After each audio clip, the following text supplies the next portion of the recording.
আল্লাহ রাব্বুল আলামিন বলেছেন যে আল্লাহ পাকের মনোনীত দিন হচ্ছে ইসলাম। আমি জানি আয়াতটা আপনারা সবাই জানেন। আমরা পৃথিবীতে এসেছি, কেউ 60-70-100 বছর হয়তো বাঁচবো, কেউ কম বা আরও বেশি, কিন্তু এক সময় আমাদেরকে চলে যেতে হবে। এই যে রুহের জগৎ, দুনিয়ার জগৎ, কবর, হাসর, মিজান, পুলসিরাত, জান্নাত, জাহান্নাম, এই যে পুরো সিলসিলা, এর মধ্যে সবচেয়ে ইম্পর্টেন্ট জায়গা কোনটা আপনারা বলেন? কর্মক্ষেত্র হচ্ছে দুনিয়া, এবং পরীক্ষার জায়গা কোনটা বলেন? এবং এরপরে পরকালীন সফরের ক্ষেত্রে সবচেয়ে গুরুত্বপূর্ণ জায়গা কোনটা বলেন? কয়টা প্রশ্ন হবে? 3টা নিয়ে আলাদা আলাদা লেকচার দরকার। আমি একটা প্রশ্ন শুধু বলছি, মা দিনুক, মা দিনুক। এই দিনের প্রকৃত ব্যাখ্যা আজকে বাংলার মানুষ বুঝতে ব্যর্থ। এই দিনের প্রকৃত ব্যাখ্যা আজকে আমাদের সবার আগে বুঝতে হবে, তারপরে আমরা এই আলোচনায় যাব যে দিন আমরা কায়েম করব কিভাবে। দুটো বিষয়, দিন কি, এর আসলে মৌলিক ব্যাখ্যাটা কি, এবং এটা কায়েমের পথ ও পদ্ধতি কি, সুন্নাহ কি। এই বিষয়গুলো আমাদের সবার কনসেপ্ট ক্লিয়ার না থাকলে আমরা অনেক সময় নেক্সট সুরতেও ধোকা খেতে পারি। মাদিনুকা প্রশ্ন সবচেয়ে কঠিন। উসমান রাদিয়াল্লাহু আনহুর কথা আপনারা জানেন, তিনি কবরের সামনে গেলে কান্নাকাটি করতেন। এখানে যে পার পেয়ে যাবে ইনশাআল্লাহ সে জান্নাতে যাবে। এখানকার মৌলিক প্রশ্নের একটা হচ্ছে মাদিনুক, তোমার দিন কি। আল্লাহ রাব্বুল আলামিন বলে দিচ্ছেন, ইন্না দীন ইনদাল্লাহিল ইসলাম, আমার কাছে নিঃসন্দেহে একটাই মনোনীত জীবন ব্যবস্থার নাম হলো ইসলাম। দিন শব্দটাকে বাংলাদেশের 90% মানুষ বোঝে ধর্ম অর্থে। দিন শব্দটাকে বাংলাদেশের ম্যাক্সিমাম মানুষ বোঝে ধর্ম অর্থে, অথচ এটা যে শুধু একটা কৃষ্টি কালচার ধর্ম না, বরং এটা একটা পুরো কমপ্লিট কোড অফ লাইফ, এই কনসেপ্টটা বুঝতে পারে না। আপনার জীবন ব্যবস্থার মধ্যে বেসিক্যালি 2টা বিষয় থাকে, একটু মনোযোগ ধরে রাখবেন। একটা হচ্ছে আপনার ধর্মীয় জীবন, একটা হচ্ছে আপনার বৈষয়িক জীবন। আমি কি বুঝাতে পারছি ভাই? একটা আপনার ধর্মীয় জীবন, একটা আপনার বৈষয়িক জীবন। ধর্মীয় জীবন অর্থ কি? মানে আমার সালাত, আমার সওম, হজ, উমরা, তাসবিহ, তাহলিল, জিকির, আসগার, তিলাওয়াত ইত্যাদি ইত্যাদি ইত্যাদি, এগুলো হচ্ছে আমাদের ধর্মীয় জীবন। তো এই ধর্মীয় জীবনে আমরা পবিত্র কোরআন এবং সুন্নাহ মেনে চলবো কিনা? ইনশাআল্লাহ, এই কনসেপ্ট সবার ক্লিয়ার।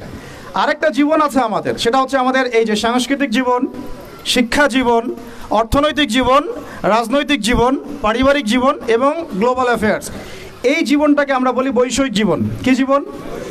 তো এই বৈষয়িক জীবনটাতে ইসলাম মানতে আমাদের দেশের বেশিরভাগ মানুষের অ্যালার্জি আছে, এবং যতক্ষণ পর্যন্ত আমরা ধর্মীয় এবং বৈষয়িক উভয় জীবনে ইসলামকে মানতে পারছি না, পরিপূর্ণ মুসলমান হতে পারি নাই।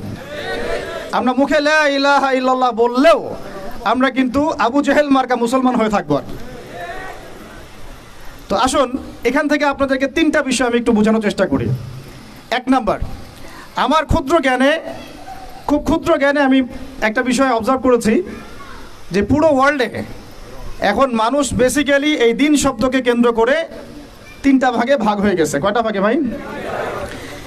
1 নাম্বার হচ্ছে এমন কিছু মানুষ, এমন এক শ্রেণীর মানুষ যারা অবশ্য সংখ্যাগরিষ্ঠ, যারা ধর্মীয় জীবন, বৈষয়িক জীবন কোনো জীবনেই ইসলামকে মানে না, দিনকে মানে না। না ধর্মীয় জীবনে ইসলামকে মানে, না আল্লাহকে মানে, রাসূলকে মানে, আর না বৈষয়িক জীবনে আল্লাহ, রাসূল, ইসলামকে মানে। এই শ্রেণীটার সংখ্যা বিশ্বে বেশি। পুরো পশ্চিমা সভ্যতা এর মধ্যে অন্তর্ভুক্ত, ইল্লা মাশাআল্লাহ। যেই পশ্চিমাদেরকে আমরা এখন আমাদের মাথার উপরে উঠিয়ে নিয়েছি, ঠিক আছে, ওই যে বনু ইসরাইল তো নাজাত পাওয়ার 40 দিন পর বাছুর পূজা শুরু করেছিল, আমরা তার আগে শুরু করেছি আর কি। ওরা করেছিল বাছুর পূজা, আমরা করছি পশ্চিমা পূজা। তো এই পশ্চিমাদের আদর্শ হচ্ছে তারা ধর্মীয় জীবনেও আল্লাহর অস্তিত্ব স্বীকার করেন না, এবং বৈষয়িক জীবনেও তারা আল্লাহকে স্বীকার করেন না। এটা একটা গডলেস ওয়ার্ল্ড। গড শব্দটা ওদের ভাষায় বললাম। এদের কিছু লেসপেন্সার বাংলাদেশের মাটিতেও আছে, যাদেরকে আমরা বলি নাস্তিক এবং মুরতাদ। যত নাস্তিক মুরতাদ আছে সবই এই আকীদাভুক্ত। তারা না বৈষয়িক জীবন আল্লাহকে মানে, আর না ধর্মীয় জীবন আল্লাহকে মানে। তাদের কালিমার আসলে এই পুরো জুমলার মধ্যে ওদের শব্দ 2টা, একটা হচ্ছে লা, একটা হচ্ছে ইলাহা। নাস্তিকদের কালিমা কি? শুধু লা ইলাহা, কোনো ইলাহ নাই, নাউযুবিল্লাহ। আর আমাদের পুরা জুমলায় 4টা শব্দ চলে আসে, লা ইলাহা ইল্লাল্লাহ। একটু আগে আপনারা বললেন, তো নাস্তিকদের মধ্যে শুধু এতটুকু আছে, লা ইলাহা, কোনো ইলাহ নাই, নাউযুবিল্লাহি মিন যালিক। তো এই হচ্ছে একটা শ্রেণী যারা দিনের ব্যাখ্যাকে এভাবে বুঝেছে যে বৈষয়িক জীবনেও তারা দিনকে মানে না এবং ধর্মীয় জীবনেও আল্লাহর অস্তিত্বকে স্বীকার করে না। এবং এরাই বাংলাদেশের মধ্যে যত নাস্তিকতা এবং মুরতাদ এবং এই সংস্কৃতি চালু করেছে এরাই। এটা একটা শ্রেণী। দ্বিতীয় শ্রেণী হচ্ছে তারা যারা খুব ডেঞ্জারাস। এরা খুবই ডেঞ্জারাস, কারণ এদেরকে নিয়ে আমাদের সমস্যা বেশি। কারণ নাস্তিকরা তাদের অবস্থানে স্পষ্ট যে তারা ইসলামকে মানে না। কিন্তু দ্বিতীয় শ্রেণী যারা, তারা আমাদের সাথেই চলাফেরা করে, আমাদের পাশেই সালাত আদায় করে এবং পুরো কালিমাটাই পড়ে লা ইলাহা ইল্লাল্লাহ, কখনো কখনো মুহাম্মদুর রাসূলুল্লাহ বলে, কিন্তু ধর্মীয় জীবনে তারা কোনো কোনো ক্ষেত্রে আল্লাহকে মানলেও, ইসলামকে মানলেও, নামাজ রোজা হজ জাকাত ইত্যাদি করলেও বৈষয়িক জীবনে অর্থাৎ আপনার সাংস্কৃতিক জীবনে, অর্থনৈতিক জীবনে এবং স্পেশালি রাজনৈতিক জীবনে তারা ইসলামকে 5 পয়সা মূল্যায়ন করতে চান না। এবং এই পুরো শ্রেণীটা বাংলাদেশে যত রাম বাম প্রগতিশীল সুশীল বুদ্ধিজীবী আর সেকুলার আছে সব এই শ্রেণীভুক্ত, ইল্লা মাশাআল্লাহ, কিছু মানুষকে বাদ রাখলাম।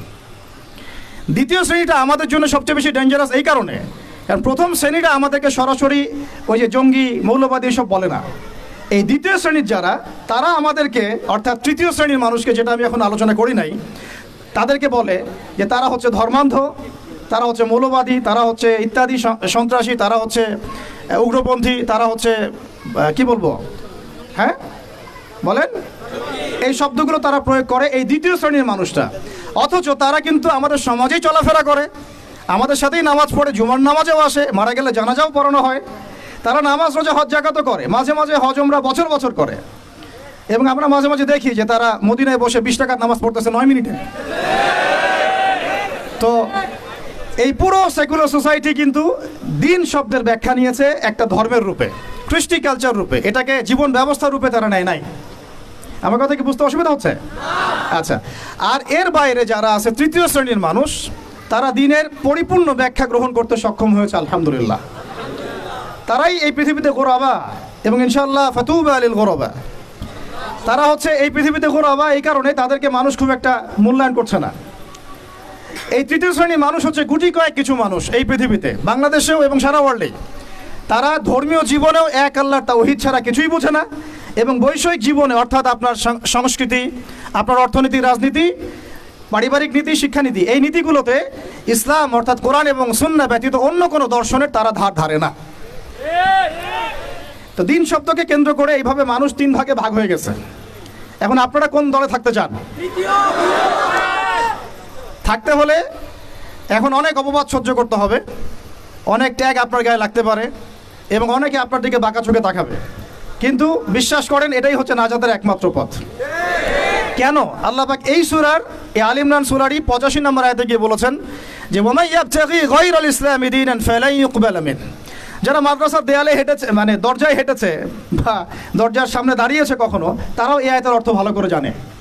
ওয়ামাই ইয়াবতাগি গায়রাল ইসলামি দীনান, কেউ যদি ইসলাম ছাড়া অন্য কোনো জীবন ব্যবস্থা তালাশ করে, হোক সেটা ধর্মীয় জীবনেই বা বৈষয়িক জীবনে, হোক সেটা অর্থনীতিতে বা রাজনীতিতে, যে কোনো জায়গাতে, সংস্কৃতিতে বা শিক্ষানীতিতে, ফালাই ইউকবালা মিন, কোশ্চিন কালেও তার কাছ থেকে কোনো আমল কবুল করা হবে না। এটা আল্লাহ পাকের একদম স্ট্রেট ফরওয়ার্ড স্টেটমেন্ট। তাদের কাছ থেকে কোনো আমল কবুল করা হবে না, যতই লা ইলাহা ইল্লাল্লাহ পড়েন না কেন। আপনি দিন শেষে আব্দুল্লাহ বিন উবাইয়ের অনুসারী হয়ে থাকবেন। আমরা কিন্তু আমাদের নবীজিকে সাল্লাল্লাহু আলাইহি ওয়াসাল্লাম নাম আসলে দরুদ পড়ব ইনশাআল্লাহ। আর তাকে কিন্তু আমরা কখনো হয়তো দেখি নাই, অনেকে স্বপ্নেও দেখি নাই, তাই না? আব্দুল্লাহ বিন উবাই তাকে দেখেছিল, তার পিছনে নামাজও পড়েছে, মুখে কালিমার সাক্ষ্যও দিয়েছে। আমাদের নবীজি তার নিজের জামা দিয়ে তাকে দাফন করেছেন, কিন্তু সে কোথায় যাবে? জান্নাতে না জাহান্নামে? কেন যাবে? কারণ কি? কারণ সে মুখে মুখে ইসলাম স্বীকার করলেও মন থেকে স্বীকার করে নাই। কিছু কিছু ইসলামের বিধিবিধান সে পালন করতো ঠিকই, কিন্তু ইসলামকে একটা কোড অফ লাইফ হিসেবে সে কখনো গ্রহণ করে নাই। তাহলে আমাদের সকল ডেমোক্রেটিকদের কি অবস্থা হবে? সকল সেকুলারদের আপনাদের কি অবস্থা হবে? ভাইদেরকে বলছি, হয়তো তারা এই মেসেজটা জানে না। আমাদের কাজ তো দাওয়া দেয়া, আমাদের কাজ সবসময় এগ্রেসিভ হওয়া না, আমাদের কাজ কি? দাওয়া দেয়া। ফাযাক্কির ইন্নামা আনতা মুযাক্কির লাস্তা আলাইহিম বিমুসাইতির। অন্য সূরাতে আল্লাহ পাক বলেছেন না, ফাযাক্কির ইন নাফাআতি যিকরা সায়াযাক্কারু মান ইয়াখশা। যে আল্লাহকে ভয় করে সে শীঘ্রই দেখবেন যে ফিরে আসছে ইনশাআল্লাহ, উপদেশ গ্রহণ করছে। তো তৃতীয় শ্রেণীর মানুষ আমরা যারা, আমাদেরকে খুব ভালো করে খেয়াল রাখতে হবে যে জীবনের কোনো অংশে যেন আমরা ইসলাম ছাড়া অন্য কোনো দর্শনের পরোয়া না করি। এখানে আল্লাহ পাক স্ট্রেট ফরওয়ার্ড বলে দিয়েছেন, ফালাই ইউকবালা মিন, তার কাছ থেকে কোশ্চিন কালেও কবুল করা হবে না, লাই ইউকবালা। তার মানে আপনি যদি নামাজ রোজা হজ জাকাতও করেন, কিন্তু অর্থনৈতিক জীবনে আপনি সুদকে প্রাধান্য দেন, আপনার আমল কবুল হচ্ছে না। মানে অর্থনৈতিক জীবনে আপনি সুদখোর, এদিকে নামাজি, এই আমল কবুল হচ্ছে না। হবে কি? বরং আপনি মায়ের সাথে জেনাকারী হচ্ছেন, নাউযুবিল্লাহ। বরং আপনি আল্লাহ এবং রাসূলের সাথে যুদ্ধ ঘোষণাকারী হচ্ছেন। আপনারা তো সবাই হাদিসগুলো পড়েছেন, এখানে বড় বড় ওলামা একরামরা আছেন। 36 বার জেনা করলে যে পাপ হয়, 1 দিরহাম সুদ খেলে সে পাপ হয়। আর দিরহাম কি, এটা বুঝাতে গেলে অর্থনীতিতে আলোচনা যেতে হবে। আমরা তো অনেক আগে থেকে বলেছিলাম দিনার দিরহাম এগুলো ইসলামিক কারেন্সি ছিল। এর জায়গায় এখন সব ইলেকট্রনিক মানিজ এবং পেপার মানিজ এবং আস্তে আস্তে কি আসতেছে, বিটকয়েন্স, ক্রিপ্টোকারেন্সি, এগুলোর মধ্যে প্রচুর সুদ আছে। এগুলো হচ্ছে সূক্ষ্মভাবে আমাদেরকে সুদখোর বানানো হচ্ছে। আমাদেরকে সুদখোর বানালে পশ্চিমাদের লাভ কি? আপনার দোয়া কবুল হবে না। তাই সংগ্রাম একমুখী না, আমাদের সংগ্রামটা কিন্তু বহুমুখী। শুধুমাত্র দাওয়া না, শুধুমাত্র সংস্কৃতিই না, শুধুমাত্র রাজনৈতিক ভীষণই না, আমাদের সংগ্রাম কিন্তু অর্থনৈতিকও। রিজিক হালাল না হলে কিন্তু আমাদের আমল কবুল হচ্ছে না। তো আমরা যদি জীবনের যে কোনো ক্ষেত্রে আল্লাহ এবং তার রাসূলের বিধান বাদ দিয়ে অন্য কোনো দর্শন ফলো করি, তাহলে আমাদের আমল কবুল হচ্ছে না। আল্লাহ পাক অন্য আয়াতে কিন্তু এভাবে বলেছেন, আফা হুকমুল জাহিলিয়াতি ইয়াবগুন, তারা কি জাহেলি যুগের হুকুম তালাশ করতেছে? ওয়ালাহু আসলামা মান ফিস সামাওয়াতি ওয়া মান ফিল আরদ তাওআন আও কারহা ওয়া ইলাইহি ইরজাউন। অথচ আল্লাহ পাকের সামনে আত্মসমর্পণ করেছে আসমানের সব সৃষ্টি, জমিনের সব সৃষ্টি, ইচ্ছায় হোক অনিচ্ছায় হোক। শুধু মানুষ করতে চাচ্ছে না, আর জিন করতে চাচ্ছে না। অথচ এই দুই জাতিকে আল্লাহ পাক পাঠিয়েছিলেন ইবাদত করার জন্যে, পুরো জীবন ব্যবস্থা ইসলাম দিয়ে সাজানোর জন্যে। আপনারা তো সূরা জারিয়াত পড়েছেন, তাই না? ওয়ামা খালাকতুল জিন্না ওয়াল ইনসা ইল্লা লিয়াবুদুন লিয়াবলুয়াকুম আইয়ুকুম আহসানু আমালা। আল্লাহ পাক আলী ইমরানে বলেছেন না যে কুল্লু নাফসিন যায়িকাতুল মাউত, তারপরে কি হবে? ফামান যুহজিহা আনিন নার ওয়া উদখিলাল জান্নাহ ফাকাদ ফাজ। আমরা যদি জীবনের প্রত্যেকটা পার্টকে ইসলাম দিয়ে ঢেলে সাজাতে ব্যর্থ হই, জান্নাতে যেতে পারবো না। এটা আমাদের একটা মৌলিক মেসেজ আজকে বইমেলা থেকে, যে পরিপূর্ণ জীবনে ইসলাম প্রতিষ্ঠা করুন ইনশাআল্লাহ। শুধু জীবনের একটা আংশিক বিষয় ইসলাম নিয়ে পড়ে থাকলে চলবে না, জীবনের প্রত্যেকটা জায়গায় ইসলাম দিয়ে ঢেলে সাজাতে হবে। উদখুলু ফিস সিলমি, বলেন একসাথে, উদখুলু ফিস সিলমি, পরিপূর্ণরূপে দিনে প্রবেশ করেন। দিনের ব্যাখ্যা আগে বুঝতে হবে। এটা হলো দিন, মায়া দিনুক। এটা যদি আমরা আকীদা ঠিক না থাকে, তাহলে ওই কবরের সওয়াল জবাবে সে আটকে যাবে, সে বলতে পারবে না। কেউ যদি আল্লাহ পাকের সাথে শিরক করে, সে কিন্তু মান রব্বুক উত্তর দিতে পারবে না। একইভাবে কেউ যদি নবী সাল্লাল্লাহু আলাইহি ওয়াসাল্লামের সুন্নাহ বাদ দিয়ে অন্য কোনো সুন্নাহ তালাশ করে ওইভাবে জীবনযাপন করে, সে কিন্তু মান নবীক উত্তর দিতে পারবে না। তো আমাদেরকে এই কনসেপ্টটা ক্লিয়ার রাখতে হবে যে দিন একটা পরিপূর্ণ জীবন বিধান। এখন আসেন যে এর বেসটা কি হবে, এর ভিত্তিটা কি হবে।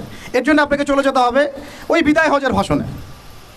বিদায় হজের ভাষণ তো মোটামুটি আপনারা জানেন, আমি আশা করছি। আপনারা তো একটা ইলমি পরিবেশে থাকেন, এই জন্য আমি টাচ করে যাচ্ছি, সবগুলো বলার সময় পাচ্ছি না।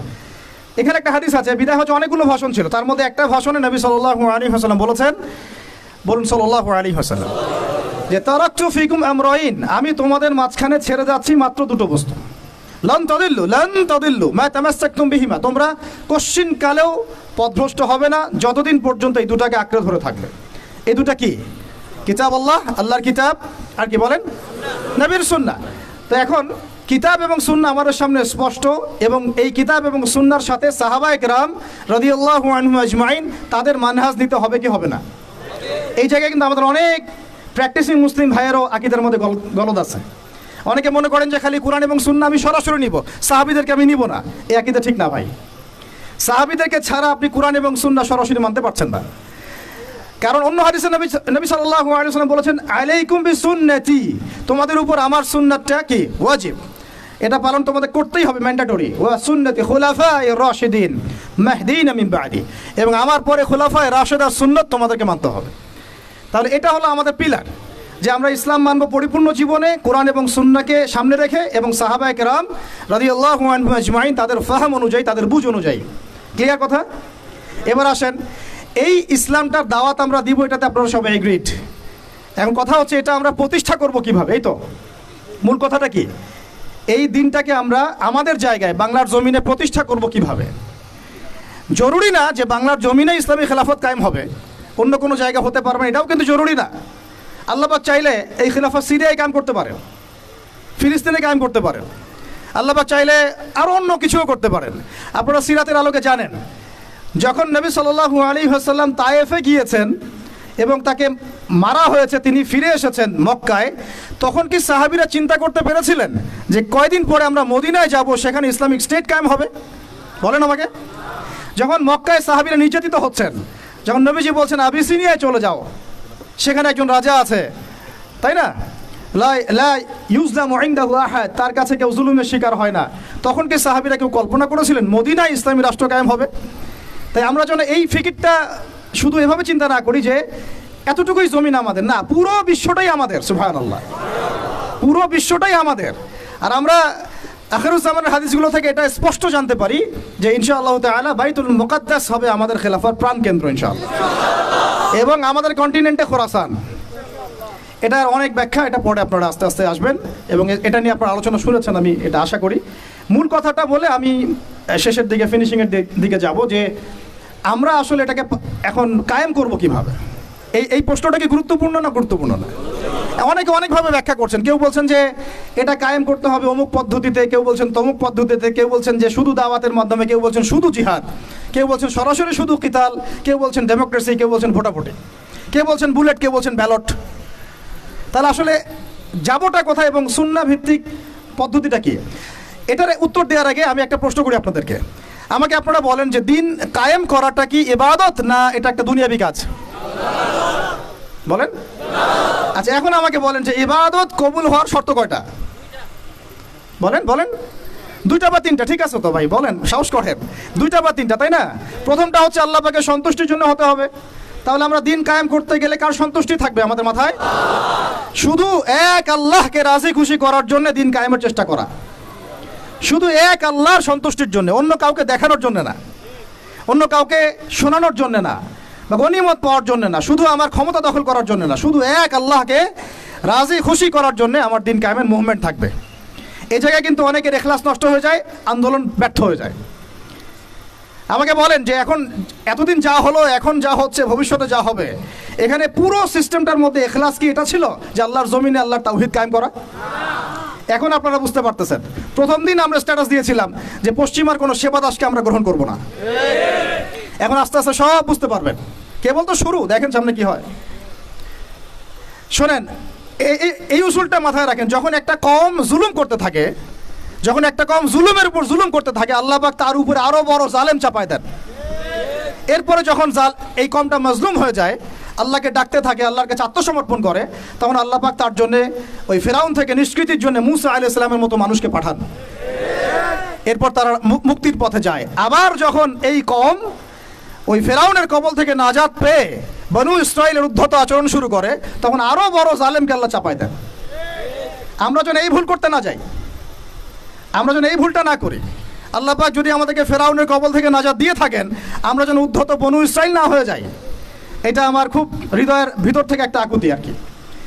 তো মূল কথায় আসি যে আল্লাহ পাকের সন্তুষ্টি হবে আমার উদ্দেশ্য, ইখলাস ঠিক রাখতে হবে প্রত্যেকটা কাজের। আপনারা বইমেলায় কেন এসেছেন? আল্লাহকে রাজি খুশি করার জন্য। আমি কেন কথা বলছি? আল্লাহকে রাজি খুশি করার জন্য। আমরা ওস্তাদকে শ্রদ্ধা সম্মান কেন করি? আল্লাহকে রাজি খুশি করার জন্য। নাকি ওস্তাদ আপনাকে প্রশংসা করবেন সেজন্যে, নাকি এখানে আপনি কোনো স্বার্থ পাবেন সেজন্যে? শুধু এক আল্লাহকে রাজি খুশি করার জন্য যখন আমরা সবাই কাজ করব, দেখবেন অটোমেটিক্যালি তাওহীদ প্রতিষ্ঠা হয়ে গেছে ইনশাআল্লাহ। আপনারা যখন সিরাত পড়বেন দেখবেন খায়বার যুদ্ধের পরে মদিনা ফেরার পথে আরও 2-1টা যুদ্ধ হয়েছে। ওই 2-1টা যুদ্ধের মধ্যে কিছু ইহুদি ওত পেতে আক্রমণের চেষ্টা করেছিল। সেখানে নবী সাল্লাল্লাহু আলাইহি ওয়াসাল্লামের একজন খাদেম ছিল। সেই খাদেম তীরবিদ্ধ হয়। সাহাবীরা বলতে লাগলো যে মাশাআল্লাহ, এ তো পুরো জান্নাতে চলে যাবে। নবী সাল্লাল্লাহু আলাইহি ওয়াসাল্লামের খাদেম ছিল, তীরবিদ্ধ হয়ে শহীদ হলো। নবীজি বলছেন না, সাল্লাল্লাহু আলাইহি ওয়াসাল্লাম বলছেন না, বরং আমি দেখছি তাকে জাহান্নামের আগুনে জ্বলতে। বলেন আউযুবিল্লাহ। সাহাবীরা অবাক হয়ে জিজ্ঞাসা করলেন, কি কারণ ইয়া রাসূলুল্লাহ? তিনি বললেন, খায়বারের গনিমতের মাল থেকে একটা চাদর সে না বলে নিয়েছিল, এই কারণে। খায়বারের গনিমতের মাল থেকে একটা চাদর সে না বলে নিয়েছিল, জাস্ট এই কারণে। তখন সবাই কিছু কিছু করে জিনিস আনা শুরু করলো, জমা দেওয়া শুরু করলো। একটা মেসওয়াক, একটা ডাল পর্যন্ত মানুষ জমা দিয়ে দিল। নবীজি বলেন, এগুলো ছিল জাহান্নামের অংশ যা তোমরা জমা দিলে। তাহলে আমাদের পুরো মুভমেন্টের উদ্দেশ্য কি হবে বলেন? আজকের আলোচনা সব ভুলে গেলে একটু ভুলে যায় না, আমাদের পুরো উদ্দেশ্যটা কি হবে? শুধু এক আল্লাহকে রাজি খুশি করার জন্য। এই উদ্দেশ্য থাকলে তখন আপনি আমির মানতেও সমস্যা হবে না, জামায়াতে আসতেও সমস্যা হবে না, ইমারতেও সমস্যা হবে না, আপনার বায়াত নিতেও সমস্যা হবে না। এখানে যদি স্বার্থ থাকে তখন আপনি কিন্তু এখানে এড়ায় যাবেন না, আমি কেন তাকে মানবো, আমি কি কম বড় আলেম? হ্যাঁ, আমি কেন জামায়ায় যাব, আমার কি আলাদা জামায়া করার সুযোগ নাই? আমি কি সিরাত কম বুঝি? আমি কি দিন কায়েম কম বুঝি? আমি কেন ঐক্যের জন্য নরম হব? আমি কি বেহকের উপর আছি? এই যে বিষয়গুলো তখনই আসে যখন এখলাস ঠিক থাকে না। এখলাস ঠিক না থাকলে কোনো কাজের বারাকা আসবে না ভাই। আল্লাহ পাক আমাদেরকে বোঝার তৌফিক দান করে। 2 নাম্বার হচ্ছে ভাই যে আমল, যেহেতু বললেন দিন কায়েম একটা ইবাদত, তাহলে ইবাদত করতে হবে কার তরিকা অনুযায়ী? বলেন, এটা আপনারা সবাই এক বাক্যে স্বীকার করছেন, নবী সাল্লাল্লাহু আলাইহি ওয়াসাল্লামের সুন্নাত এবং তরিকা ছাড়া দিন কায়েমটা ইবাদত বলে গণ্য হবে না। সেটা আমার একটা ব্যর্থ প্রচেষ্টাও হয়ে যেতে পারে। সূরা কাহফে একটা আয়াত আছে, কিন্তু ওই যে কিছু মানুষ মনে করে তারা খুব সুন্দর আমল করছে, ওয়াহুম ইয়াহসাবুনা আন্নাহুম ইউহসিনুনা সুনআ। এদের ব্যাপারে আল্লাহ পাক বলেছেন, কুল হাল নুনাব্বিউকুম বিল আখসারিনা আমালা। সবচেয়ে ক্ষতিগ্রস্ত আমলকারী সম্পর্কে আমি জানাবো কিনা? এটা তারা যারা দুনিয়াতে অনেক সুন্দর আমল করে, মনে করে আমরা অনেক সুন্দর আমল করছি, অথচ ওদের আমল বিফল হয়ে গেছে এখলাস ঠিক না থাকার কারণে, নবীর তরিকা অনুযায়ী না হওয়ার কারণে। তাহলে এখন যদি আমরা এগ্রি করি যে হ্যাঁ দিন কায়েমটা নবী সাল্লাল্লাহু আলাইহি ওয়াসাল্লামের পদ্ধতিতেই করতে হবে, তাহলে আমাকে সিরাতে আসতে হবে কি আসতে হবে না? সুন্নাতে আসতে হবে কি আসতে হবে না? বরং আমি বলবো এভাবে যে সিরাতের সুন্নতে আসতে হবে। সিরাতের সুন্নতে আসতে হবে দিন কায়েম করতে হলে, অন্য কোনো সুন্নত নাই আমাদের সামনে। এখন অনেক ভাই কেউ বলছেন যে আব্রাহাম লিঙ্কনের তরিকাতে দিন কায়েম হবে, কি যুক্তি তো তারা দিচ্ছেন অনেক। কেউ বলছেন যে আরে ভাই নাই মামার চেয়ে তো কানা মামা ভালো।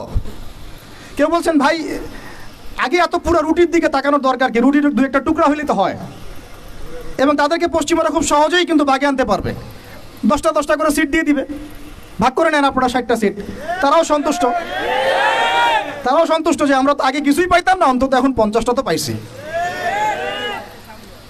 বিশ্বাস করেন, আমি কেন বড় বড় আল্লাহর ওলিকেও যদি আপনি সিস্টেমের মধ্য দিয়ে ওখানে প্রেসিডেন্ট হিসেবে বসায় দেন, সে একজন বান্দা গরু ছাড়া কিছুই না, কিছুই করতে পারবে না। আমরা বলছি সিরাতে সুন্নতে গেলে পুরো রুটিটাই আমাদের হবে। রুটির টুকরা আমরা চাই না, পুরো রুটিটাই চাই। রুটি আমার, তুমি খাইলে খাও, না খাইলে যাও, সোজা কথা। সিরাতে সুন্নতে আসলে আপনি পুরোটাই পাবেন। এখন কেউ বলছে আব্রাহাম লিঙ্কনের তরিকাতেই হবে, হয়তো বুঝের কিছু ঘাটতি থাকতে পারে, এটা একাডেমিক আলোচনা ওস্তাদ বলেছেন, এটা আমরা কিন্তু সবাই সমালোচনা করতে যাব না। অনলাইনের এই জগৎটাকে আপনারা নোংরা করে ফেলবেন না। সবাই সব বিষয়ে কথা বলবে না, সবাই সব বিষয়ে কথা বলবেন না। যে বিষয়ে যে ব্যক্তি কথা বলার যোগ্য তিনি কথা বলবেন। যাদের সাথে কথা বললে কাজ হবে তাদের সাথে কথা বলবো, ঠিক আছে? আমভাবে আমরা সবাইকে দাওয়া দিব এবং চুপ থাকার অভ্যাস করেন। সবসময় কথা বলতে হবে না, মাঝে মাঝে চুপ থাকার অভ্যাস করেন।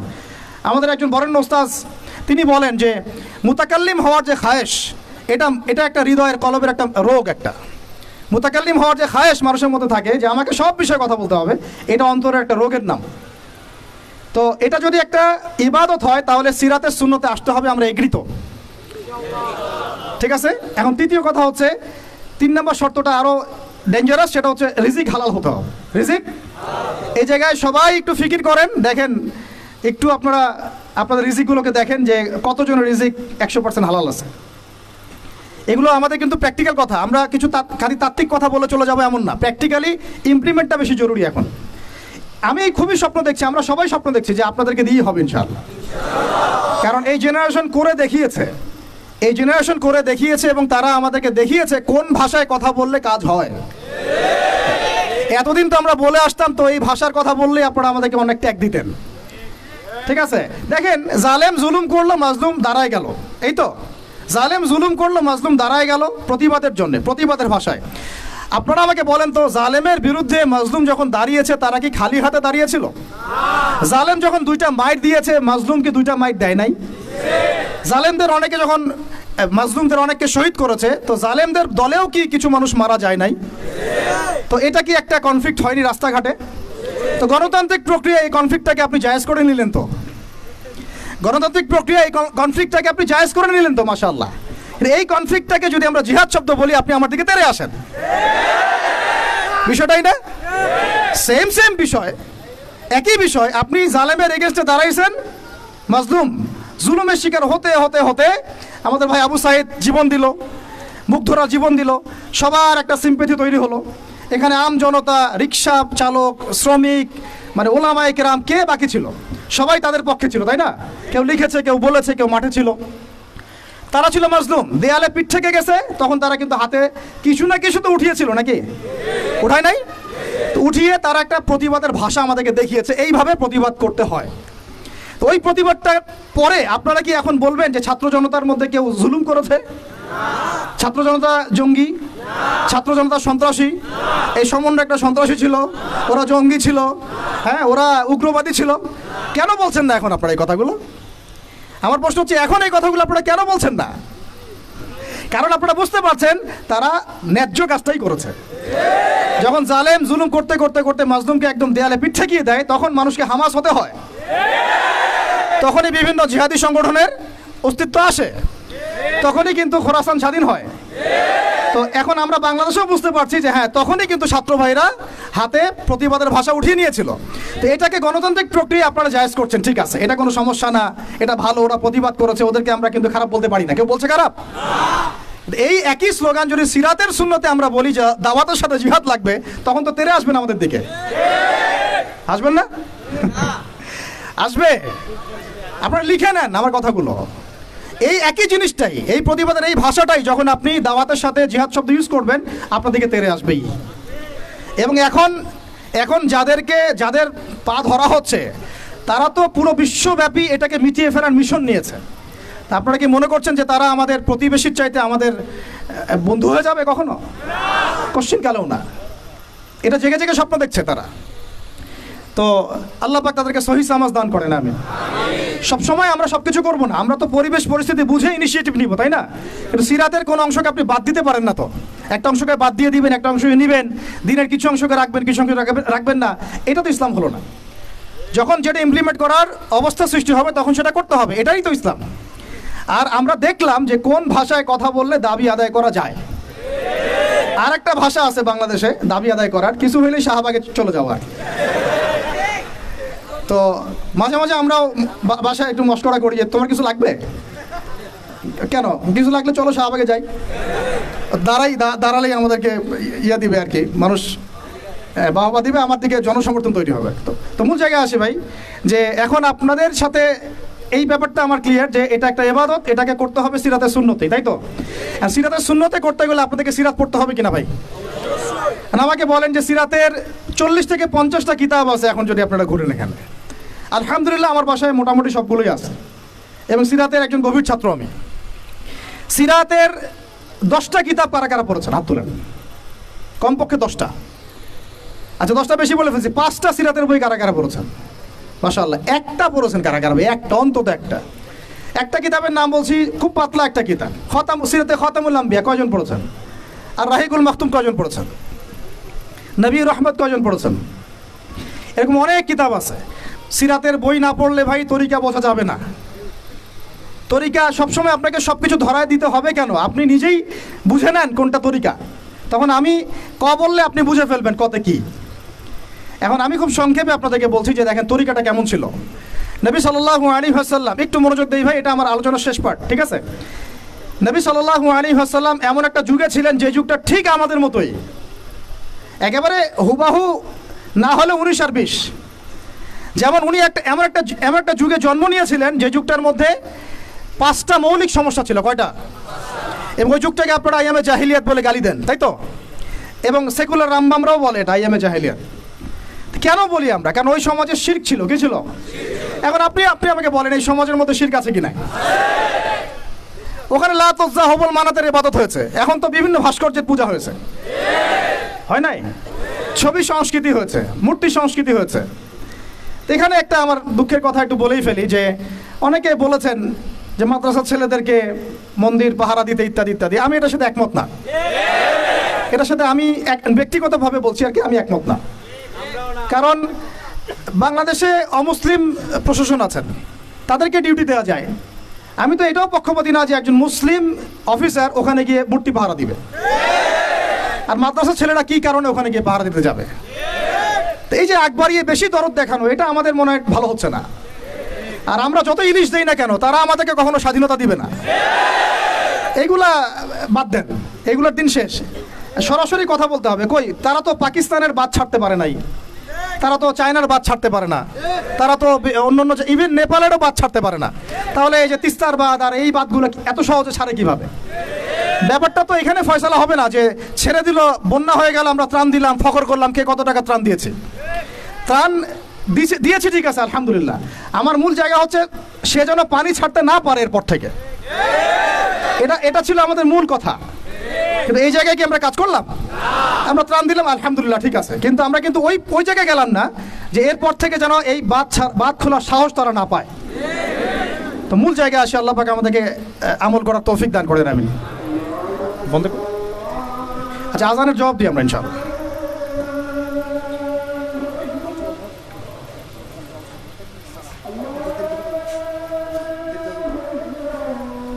সম্মানিত সুধী, আজানের পর আলোচনা অব্যাহত থাকবে, নামাজ একটু দেরিতে হবে। জাযাকাল্লাহ।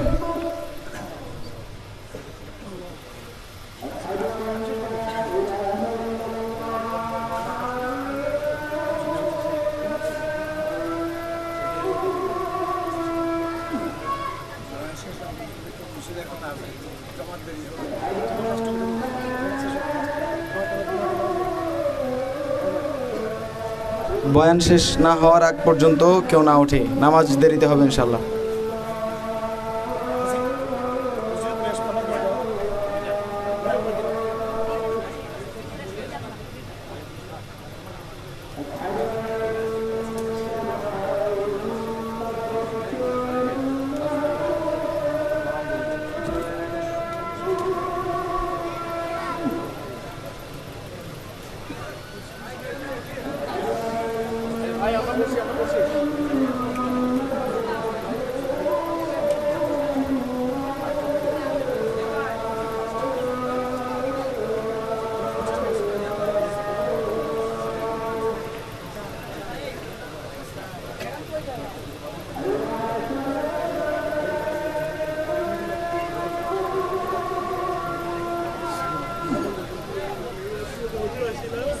ভাই আপনারা বসেন বসেন, আলোচনা এখনো শেষ হয় নাই।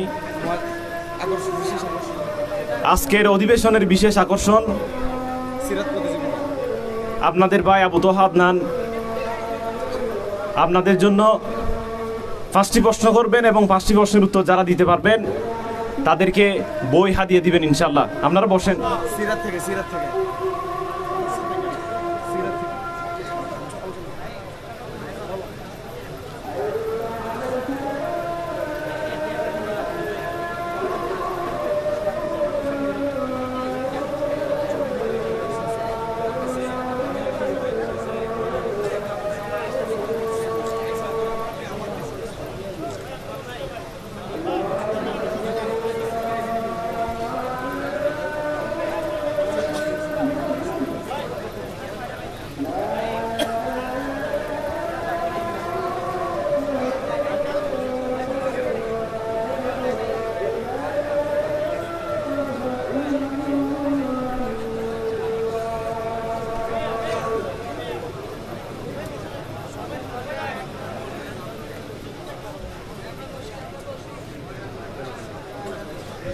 ভাই সবাই শান্ত হয়ে বসি। এখনই আমাদের যে সিরাত প্রতিযোগিতা, আমাদের ভাই আবু তোহা আদনান হাফিজাহুল্লাহ উনি প্রশ্ন করবেন।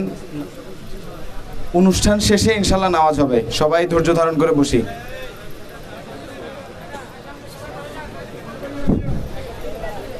ভাই একটু সবর করে বসি। আমাদের নামাজ হবে ইনশাল্লাহ 9টায়, জামাত হবে 9টায়। এখন বাজে 8:20। আলোচনা শেষ করে দিচ্ছি আমি অল্প সময়ে। এরপরে ইনশাল্লাহ কুইজ হবে, সিরাত থেকে আপনাদেরকে প্রশ্ন করা হবে ইনশাল্লাহ। উপস্থিত উত্তর দিতে পারলে আপনাদের জন্য মহামূল্যবান কিছু কিতাব আছে ইনশাল্লাহ। আর এরপরে ইনশাল্লাহ মোনাজাত দিয়ে শেষ হবে। ঠিক আছে? কোন জায়গায় ছিলাম বলেন আমাকে। হ্যাঁ, তিস্তার বাদ। আচ্ছা আচ্ছা, প্রথম সমস্যাটা ছিল আইয়ামে জাহিলিয়াতে, যে ওই যুগে শিরক ছিল, এটা ছিল মূল কথা। আইয়ামে জাহিলিয়াত কেন বলছেন? ওই যুগে কি ছিল? এখন বিশ্বাস করেন আমাদের বাংলার মাটিতে ধর্মীয় অঙ্গনের শিরক আছে? কবর পূজা, মাজার পূজা আছে না? রাজনৈতিক অঙ্গনের শিরক আছে? কি শিরক? আল্লাহর বিধান বাদ দিয়ে তাগুতি বিধানে দাসত্ব করা। অর্থনৈতিক অঙ্গনের শিরক আছে? আল্লাহর হালালকে হারাম করে ওইটাকে আবার বেশি উত্তম মনে করা। এগুলো কি ঈমান ভঙ্গের কারণের মধ্যে পড়ে না? আপনারা তো জানেন। তারপরে সংস্কৃতির মধ্যে শিরক নাই? আর শিক্ষার শিরক তো আপনারা দেখতেই পাচ্ছেন। শিক্ষার মধ্যে কি কি শিরক আছে? এখন তো আপনাকে ট্রান্সজেন্ডার পড়তে হবে, টেক্সট বইয়ের মধ্যে চলে আসতেছে। কি করবেন আপনি? তো প্রত্যেকটা ডিপার্টমেন্ট, আমাদের ডিপার্টমেন্ট এই কয়টাই, ব্যক্তি জীবন, ধর্মীয় জীবন, পারিবারিক, অর্থনৈতিক, শিক্ষা, সংস্কৃতি, রাজনীতি, প্রত্যেকটা ডিপার্টমেন্টে শিরক আছে বাংলাদেশে। তাহলে আইয়ামে জাহিলিয়াতের ওই শিরক না হয় একটা ধর্মীয় প্রেক্ষাপটে ছিল, এটা তো পুরো একটা গ্লোবাল প্রেক্ষাপটে শিরক হয়ে যাচ্ছে। তাহলে আমরা কি এখন আইয়ামে জাহিলিয়াত থেকে এই সেন্সে মুক্ত হতে পেরেছি? দ্বিতীয় প্রবলেম ছিল রিবা। আইয়ামে জাহিলিয়াতের দ্বিতীয় প্রবলেম রিবা। এখন আপনি যে কোনো ব্যাংকের দিকে তাকান বা ব্যাংকিং সিস্টেমের দিকে তাকান, ইনক্লুডিং ওয়ার্ল্ড ব্যাংক, IMF, তারপরে আপনার ফেডারেল রিজার্ভ এবং আমাদের সেন্ট্রাল ব্যাংকগুলা, ইকোনমিক্স নিয়ে আমরা পড়েছি ভাই, না পড়ে কথা বলছি না। ইকোনমিক্স আমাদের ইউনিভার্সিটির সাবজেক্ট। একেবারে ভিতরে গোড়ায় শিরক আছে, সুদ আছে। কি আছে? সুদ আছে, গোড়ায় সুদ আছে। এমনভাবে সুদের অক্টোপাসে চেপে ধরেছে যে মানে আপনি যেটাই ডিল করতে চান একটা সুদের অংশ আপনাকে দিতে হবে। পশ্চিমাদের কাছে আপনি লোন নিতে চান, বিনা সুদে কোনো লোন তারা দিবে না। বরং আমরা দেখেছি খোরাসান স্বাধীন হওয়ার পরে তাদের যে রিজার্ভ ছিল ওটা তারা জব্দ করেছিল। আর আপনারা তো অনেকে জানেন যে তারা এখন কারেন্সির দিক থেকে অনেক উন্নত হয়ে গেছে। কেউ কি কখনো জিজ্ঞাসা করেছেন বা প্রশ্ন তুলেছেন যে কি ফর্মুলা তারা ইমপ্লিমেন্ট করেছেন? তারা কিন্তু ডাবল কারেন্সি চালান, তাদের দেশে ডাবল কারেন্সি চলে, জাকাত ভিত্তিক অর্থনীতি চলে এবং সব দুর্নীতি তারা বন্ধ করেছেন এবং যত কালো টাকা এগুলোকে সাদা করে ফেলেছেন। তো এই বিষয়গুলো কি ইসলামের মধ্যে নাই? কিন্তু এর ইমপ্লিমেন্ট বাংলাদেশে বিগত 70 বছরে হয় নাই। যতবারই স্বাধীন হয়েছেন আপনারা, এই ইমপ্লিমেন্ট হয় নাই যে সুদবিহীন অর্থ ব্যবস্থা চালু করা কেউ করতে পারে নাই। হ্যাঁ, কিছু মানুষ চেষ্টা করেছেন, স্বীকার করি, তাদেরকে আমরা শ্রদ্ধা করি, সম্মান করি, তাদের প্রচেষ্টাকে আমরা সাধুবাদ জানাই। কিন্তু যতক্ষণ পর্যন্ত শেকড় পরিবর্তন হবে না, ডালপালা ছাঁটে লাভ নাই। আমাদের একটা সাইকোলজিক্যাল সমস্যা হচ্ছে আমরা সবসময় ডালপালা নিয়ে আলোচনা করি। আজকে কাদিয়ানি মুভমেন্ট, কালকে অমুক, কালকে তমুক, হ্যাঁ, কালকে এই ট্রান্সজেন্ডার, তারপরে সমকামিতা ইত্যাদি একটা ইস্যু নিয়ে আমরা আলোচনা শুরু করি, একদম অনলাইন কাঁপায় ফেলি। কিন্তু ডাল যদি ছেটেও ফেলেন, শেকড় যদি পচা থাকে, ওই শেকড় থেকে কি আপনি বিশুদ্ধ কোনো ফল পাবেন? তা আমরা যে দাওয়াতটার কথা বলি সেটা হচ্ছে পুরো শেকড়টাকেই লা ইলাহা ইল্লাল্লাহ এইটা প্রতিষ্ঠা করা, সেটা আবার মুহাম্মদুর রাসূলুল্লাহ তরিকা অনুযায়ী। এই কালিমা পূর্ণ হবে তখন সিরাতে সুন্নতে সাল্লাল্লাহু আলাইহি ওয়াসাল্লাম। তো এটা একটা বড় সমস্যা ছিল যেখান থেকে এখন পুরো বিশ্ব বের হতে পারে নাই। তাহলে আমরা এখনো জাহিলিয়াতের এই মরণ থাবার মধ্যেই কিন্তু আছি। 3 নাম্বার ছিল মাদক। বলেন, আপনারাই বলেন, এই মাদক থেকে কি আমরা বের হতে পেরেছি কিনা? আমরা তো অনেককে দেখি ইফতার করেও সিগারেট টান দেয়। তো আরো বড়, এখন এই অঞ্চলগুলোতে আপনারা তো জানেন ভালো করে আমার চেয়ে মাদকের কি সয়লাভ। হ্যাঁ, অনেক বড় বড় কোটিপতি শিল্পপতি হয়েছে ইয়াবার ব্যবসা করে, আবার যাকাতও দেয়, আবার এদিকে হজও করে, উমরাও করে। তো সুদ দেখেন, সুদ, ঘুষ, দুর্নীতি ছাড়া কোন সেক্টরটা টিকে ছিল? ঘুষ ছাড়া কোথায় চাকরি হয়েছে? সুদ ছাড়া কোন ব্যাংকিং সিস্টেম চলে? তাহলে সেই হারাম অর্থনীতি থেকে আমরা তো বের হইতে পারি নাই। আইয়ামে জাহিলিয়াতের মধ্যে আছে এবং মাদকের মানে ভয়াল থাবার মধ্যে আছে। ইয়াং জেনারেশনের বেসিক সমস্যাই মাদক এখন, কারণ তারা একটা সময় পর্যন্ত অন ইসলামিক লাইফ লিড করে, গার্লফ্রেন্ড অ্যাফেয়ার্স, এইটা ওইটা, গান বাজনা করতে করতে হতাশ, শেষমেশ মাদক। ওখানে গিয়ে লক্ষ লক্ষ ছেলে বাংলাদেশে মাদকাসক্ত হয়ে আত্মহত্যা করেছে। হয়তো লক্ষ লক্ষ না হলেও পরিসংখ্যানটা কাছাকাছি হবে। তো এই সমস্যাটা থেকে আমরা কিন্তু বের হতে পারি নাই। আরেকটা ছিল জাহিলিয়াতের সমস্যা, নারী জাতির অবমাননা। এটা থেকে কি বের হতে পারছে জাতি? বলেন, নারী জাতির আমাদের একটু আগে এক বোনের কথা আসলো, তাহলে আমাদের বোনরা কি এখনো সেফ? একটা প্রসঙ্গ শব্দ উঠে আসছে না, গুম। এখন আসলে এই ব্যাপারটা এমনই হয় যে আপনি তো তখন কোনো প্রতিবাদও করতে পারবেন না।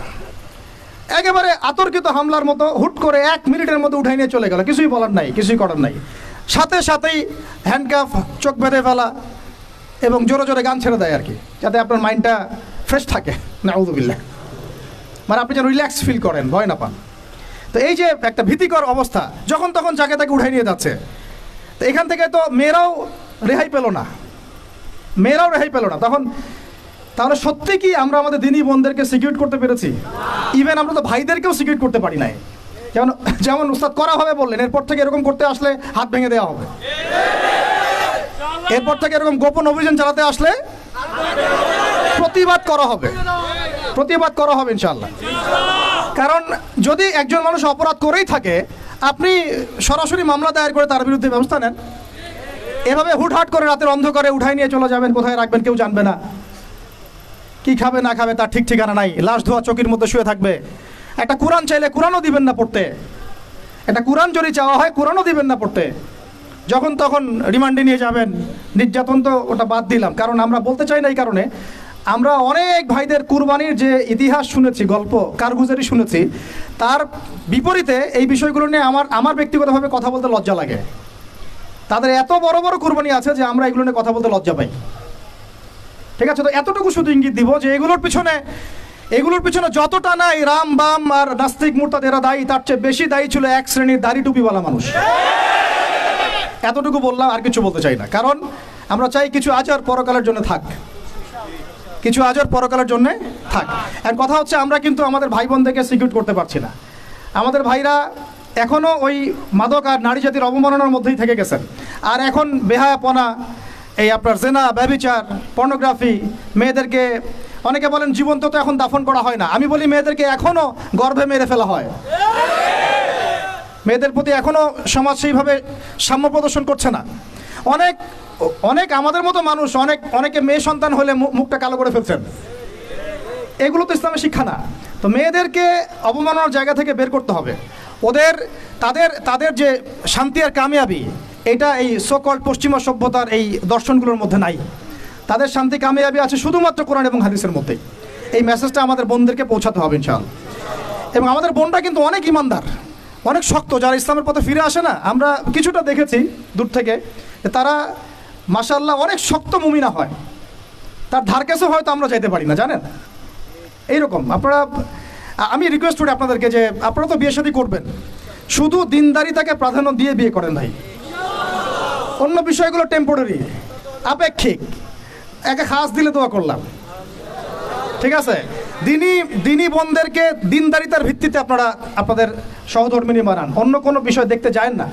হ্যাঁ, থাকলে তো আলহামদুলিল্লাহ ভালো, কিন্তু এটা সবচেয়ে বেশি জরুরি বিষয় না। সবচেয়ে বেশি জরুরি বিষয় দিনদারিতা, পরহেজগারিতা, ঈমান। আল্লাহ পাক আপনাদেরকে সেই রকম মুমিনা নারী আপনাদের তাকদির আল্লাহ পাক নসিব করে না। এরকম মুমিনা নারী পাইলে দেখবেন যে একাই সারা দেশ কাঁপায় ফেলবে ইনশাআল্লাহ। ইতিহাস আছে এগুলারও, আছে তো নাকি? একটু প্রশংসা করলাম, যদি লাইভে দেখে বাসায় গিয়ে ভালো খাওয়া দাওয়া দিবে আর কি। মাঝে মাঝে তো না খেয়ে বেরোইতে হয়, ঠিক আছে। বড় মুশকিল ভাই, এখন আপনারা ঢুকে নাকি এই লাইফে, তারপরে বুঝবেন ইনশাআল্লাহ, ঠিক আছে। আল্লাহ পাক আপনাদের সবার যেন একটা সালামাতির জিন্দেগি দান করেন। কিন্তু নারীর অবমাননার ওই জাহিলিয়াত থেকে কিন্তু আমরা বের হইতে পারি নাই। আর একটা হচ্ছে, এটা আরো মারাত্মক, গোত্রীয় হানাহানি ছিল প্রকট আইয়ামে জাহিলিয়ায়, ছিল না? গোত্রীয় হানাহানি একদম প্রকট আকারে ধারণ করা ছিল আইয়ামে জাহিলিয়াতে। আমাকে বলেন, এটা এখনকার বিশ্বে বা দেশে কি বাদ হয়েছে কিনা? এখন এটা পলিটিক্যাল হানাহানিতে রূপ নেয় নাই, বৈশ্বিক হানাহানিতে রূপ নিছে না? তাহলে ওই যুগে, যে যুগে নবী সাল্লাল্লাহু আলাইহি ওয়াসাল্লামকে আল্লাহ পাক পাঠিয়েছেন, সেই যুগে যে জাহিলিয়াতগুলো ছিল, এখন গ্লোবাল পার্সপেক্টিভেই এই জাহিলিয়াতগুলো এখনও আছে, বরং তার চেয়ে আরও বড় মাত্রায় আছে। তখন সুদ ছিল একটা নির্দিষ্ট জায়গায়, এখন ওয়ার্ল্ড ওয়াইড। তখন আপনার জেনা ছিল একটা নির্দিষ্ট জায়গায়, নির্দিষ্ট পরিসরে। এখন পর্নোগ্রাফি দিয়ে একেবারে ফোনে ফোনে। এই ফোনের ওজন কম, কিন্তু কিয়ামতের মাঠে এর ওজন বোঝানো খুব কঠিন হবে। এই ফোনের ওজনটা কম, কিন্তু কিয়ামতের মাঠে এই ফোনের গুনাহের জবাব দেওয়ার যে বিচার, এটা অনেক কঠিন হবে। আল্লাহ পাক আমাদেরকে তাকওয়া অবলম্বন করার তৌফিক দান করেন। বিনা প্রয়োজন ইউজ করবেন না, আপনার যতটুকু প্রয়োজন এতটুকু। এখন এই জাহিলিয়াতের সমাজে আল্লাহ পাক এমন একজন মহামানবকে পাঠালেন, একটু কনসেন্ট্রেট করেন, এমন একজন মহামানবকে আল্লাহ পাক এই জাহিলিয়াতের সমাজে পাঠালেন, আইয়ামে জাহিলিয়াতে, মানে আবু জেহেলের যুগে, যিনি মাত্র 23 বছরের ব্যবধানে, কত বছর? মাত্র 23টা বছর দিন রাত অক্লান্ত পরিশ্রম করে ওই জাহেলিয়াতে পূর্ণ সমাজটাকে একেবারে পুরা ইউটার্ন করে একটা আলোকিত সমাজে প্রতিষ্ঠা করে দিয়ে চলে গেলেন। সুবহানাল্লাহ। কত বছর? তিনি কি প্রথমে একা ছিলেন না দুজন ছিলেন বলেন? আল্লাহ আছেন তার সাথে, ওহী আসছে এবং তিনি কিন্তু একা, একজন দিয়ে দাওয়াত শুরু হয়েছে। তিনি তিনি হেরা গুহায় কি করতেন? নবী সাল্লাল্লাহু আলাইহি ওয়াসাল্লাম হেরা গুহায় চিন্তা করতেন কিভাবে এই জাহিলিয়াতেপূর্ণ সমাজটাকে পরিবর্তন করা যায়। আল্লাহকে ডাকতেন, আল্লাহ পথ দেখাও, কারণ তিনি তো নবী, আগে থেকেই নবী। তখন আল্লাহ রাব্বুল আলামিন তার কাছে ওহী করলেন। প্রথম ওহীটাই কি আপনারা বলেন? সূরা আলাকের প্রথম 5টা আয়াত, তাই না? এখানে প্রথম শব্দটা কি? পড়ুন। এই যে পড়তে বলা হয়েছে, আপনাদেরকে পড়তে হবে। ফ্যান্টাসি দিয়ে, গরম গরম বক্তব্য দিয়ে, শুধুমাত্র স্লোগান দিয়ে কিন্তু দিন কায়েম হবে না ভাই। আমি আবার বলছি, গভীর এলেম অর্জন করতে হবে ইনশাআল্লাহ। প্রথম কথা ইকরা, আপনি পড়ুন। এখানে ইকরা বলার কারণ কি? তখন তো শিরক ছিল। আল্লাহ পাক বলতে পারতেন তুমি শিরক করো না, মূর্তি পূজা করো না, হ্যাঁ সমাজে নারী মেয়েদেরকে জীবন্ত কবর দেওয়া হচ্ছে, বন্ধ করতে বলো। কোনো কথা আল্লাহ পাক আগে বলেন নাই, বলেছেন ইকরা বিসমি রাব্বিকাল্লাযী খালাক, পড়ুন আপনার সেই রবের নামে যিনি আপনাকে সৃষ্টি করেছেন। তার মানে যে জ্ঞান আপনাকে আল্লাহর দিকে নিয়ে যায় সেটাই জ্ঞান, আর যেটা আল্লাহ থেকে দূরে সরায় সেটা কি তাহলে? জাহালাত, জাহিলিয়াত। এখনকার শিক্ষা ব্যবস্থাকে আল্লাহর দিকে নিয়ে যাচ্ছে আমাদেরকে, তাহলে এটা কি হচ্ছে তাহলে? জ্ঞান না জাহিলিয়াত? সহজ কথা সিরাতের আলোকে। খালাকাল ইনসানা মিন আলাক, যিনি মানুষকে আলাক দিয়ে সৃষ্টি করেছেন। ইকরা ওয়া রাব্বুকাল আকরাম আল্লাযী আল্লামা বিল কলম। দেখেন আমাদেরকে আল্লাহ পাক জ্ঞান শিক্ষা দিয়েছেন কলম দিয়ে। ওয়া আল্লামা আদম আসমা কুল্লাহা, আল্লাহ পাক আদম আলাইহিস সালামকে সমস্ত নাম শিক্ষা দিয়েছেন। আমরা সৃষ্টিগতভাবে জ্ঞানী ছিলাম না, আল্লাহ আমাদেরকে জ্ঞান দান করেছেন সুবহানাল্লাহ। এবং সেই জ্ঞানের বদৌলতেই আমাদের পিতাকে আল্লাহ পাক সেজদা করিয়েছেন আপনার ফেরেশতাদেরকে দিয়ে সুবহানাল্লাহ। আমরা তার সন্তান। আমাদের আব্বাজানকে মানে আদম আলাইহিস সালামকে আল্লাহ পাক বলেছেন খলিফা। আল্লাহ পাক বলেন নাই যে আমি পৃথিবীতে ইন্নী জাইলুন ফিল আরদি খলিফা, এটা আল্লাহ পাক বলেছেন। আল্লাহ পাক এটা বলেন নাই আমি পৃথিবীতে মানুষ পাঠাতে চাই, পৃথিবীতে আমি নতুন কোনো প্রাণী বা মাখলুক পাঠাতে চাই, এমনটা আল্লাহ পাক বলেন নাই। আল্লাহ বলছেন আমাদের পিতাকে খলিফা। খলিফা মানে যিনি জমিনে আল্লাহর বিধান প্রতিষ্ঠা করেন। ঠিক যেমন দাউদ আলাইহিস সালামকে আল্লাহ পাক বলেছেন ইয়া দাউদ ইন্না জাআলনাকা খলিফাতান ফিল আরদ ফাহকুম বাইনান নাসি বিল হক ওয়া লা তাত্তাবি'ল হাওয়া ইউদিল্লাকা আন সাবিলিল্লাহ। হে দাউদ, আমি তোমাকে পৃথিবীতে আমার খলিফা করেছি, তোমার কাজ পৃথিবীতে ইনসাফ প্রতিষ্ঠা করা, হক প্রতিষ্ঠা করা। হকের মানদণ্ড কি? আল্লাহ পাকের ওয়াহি।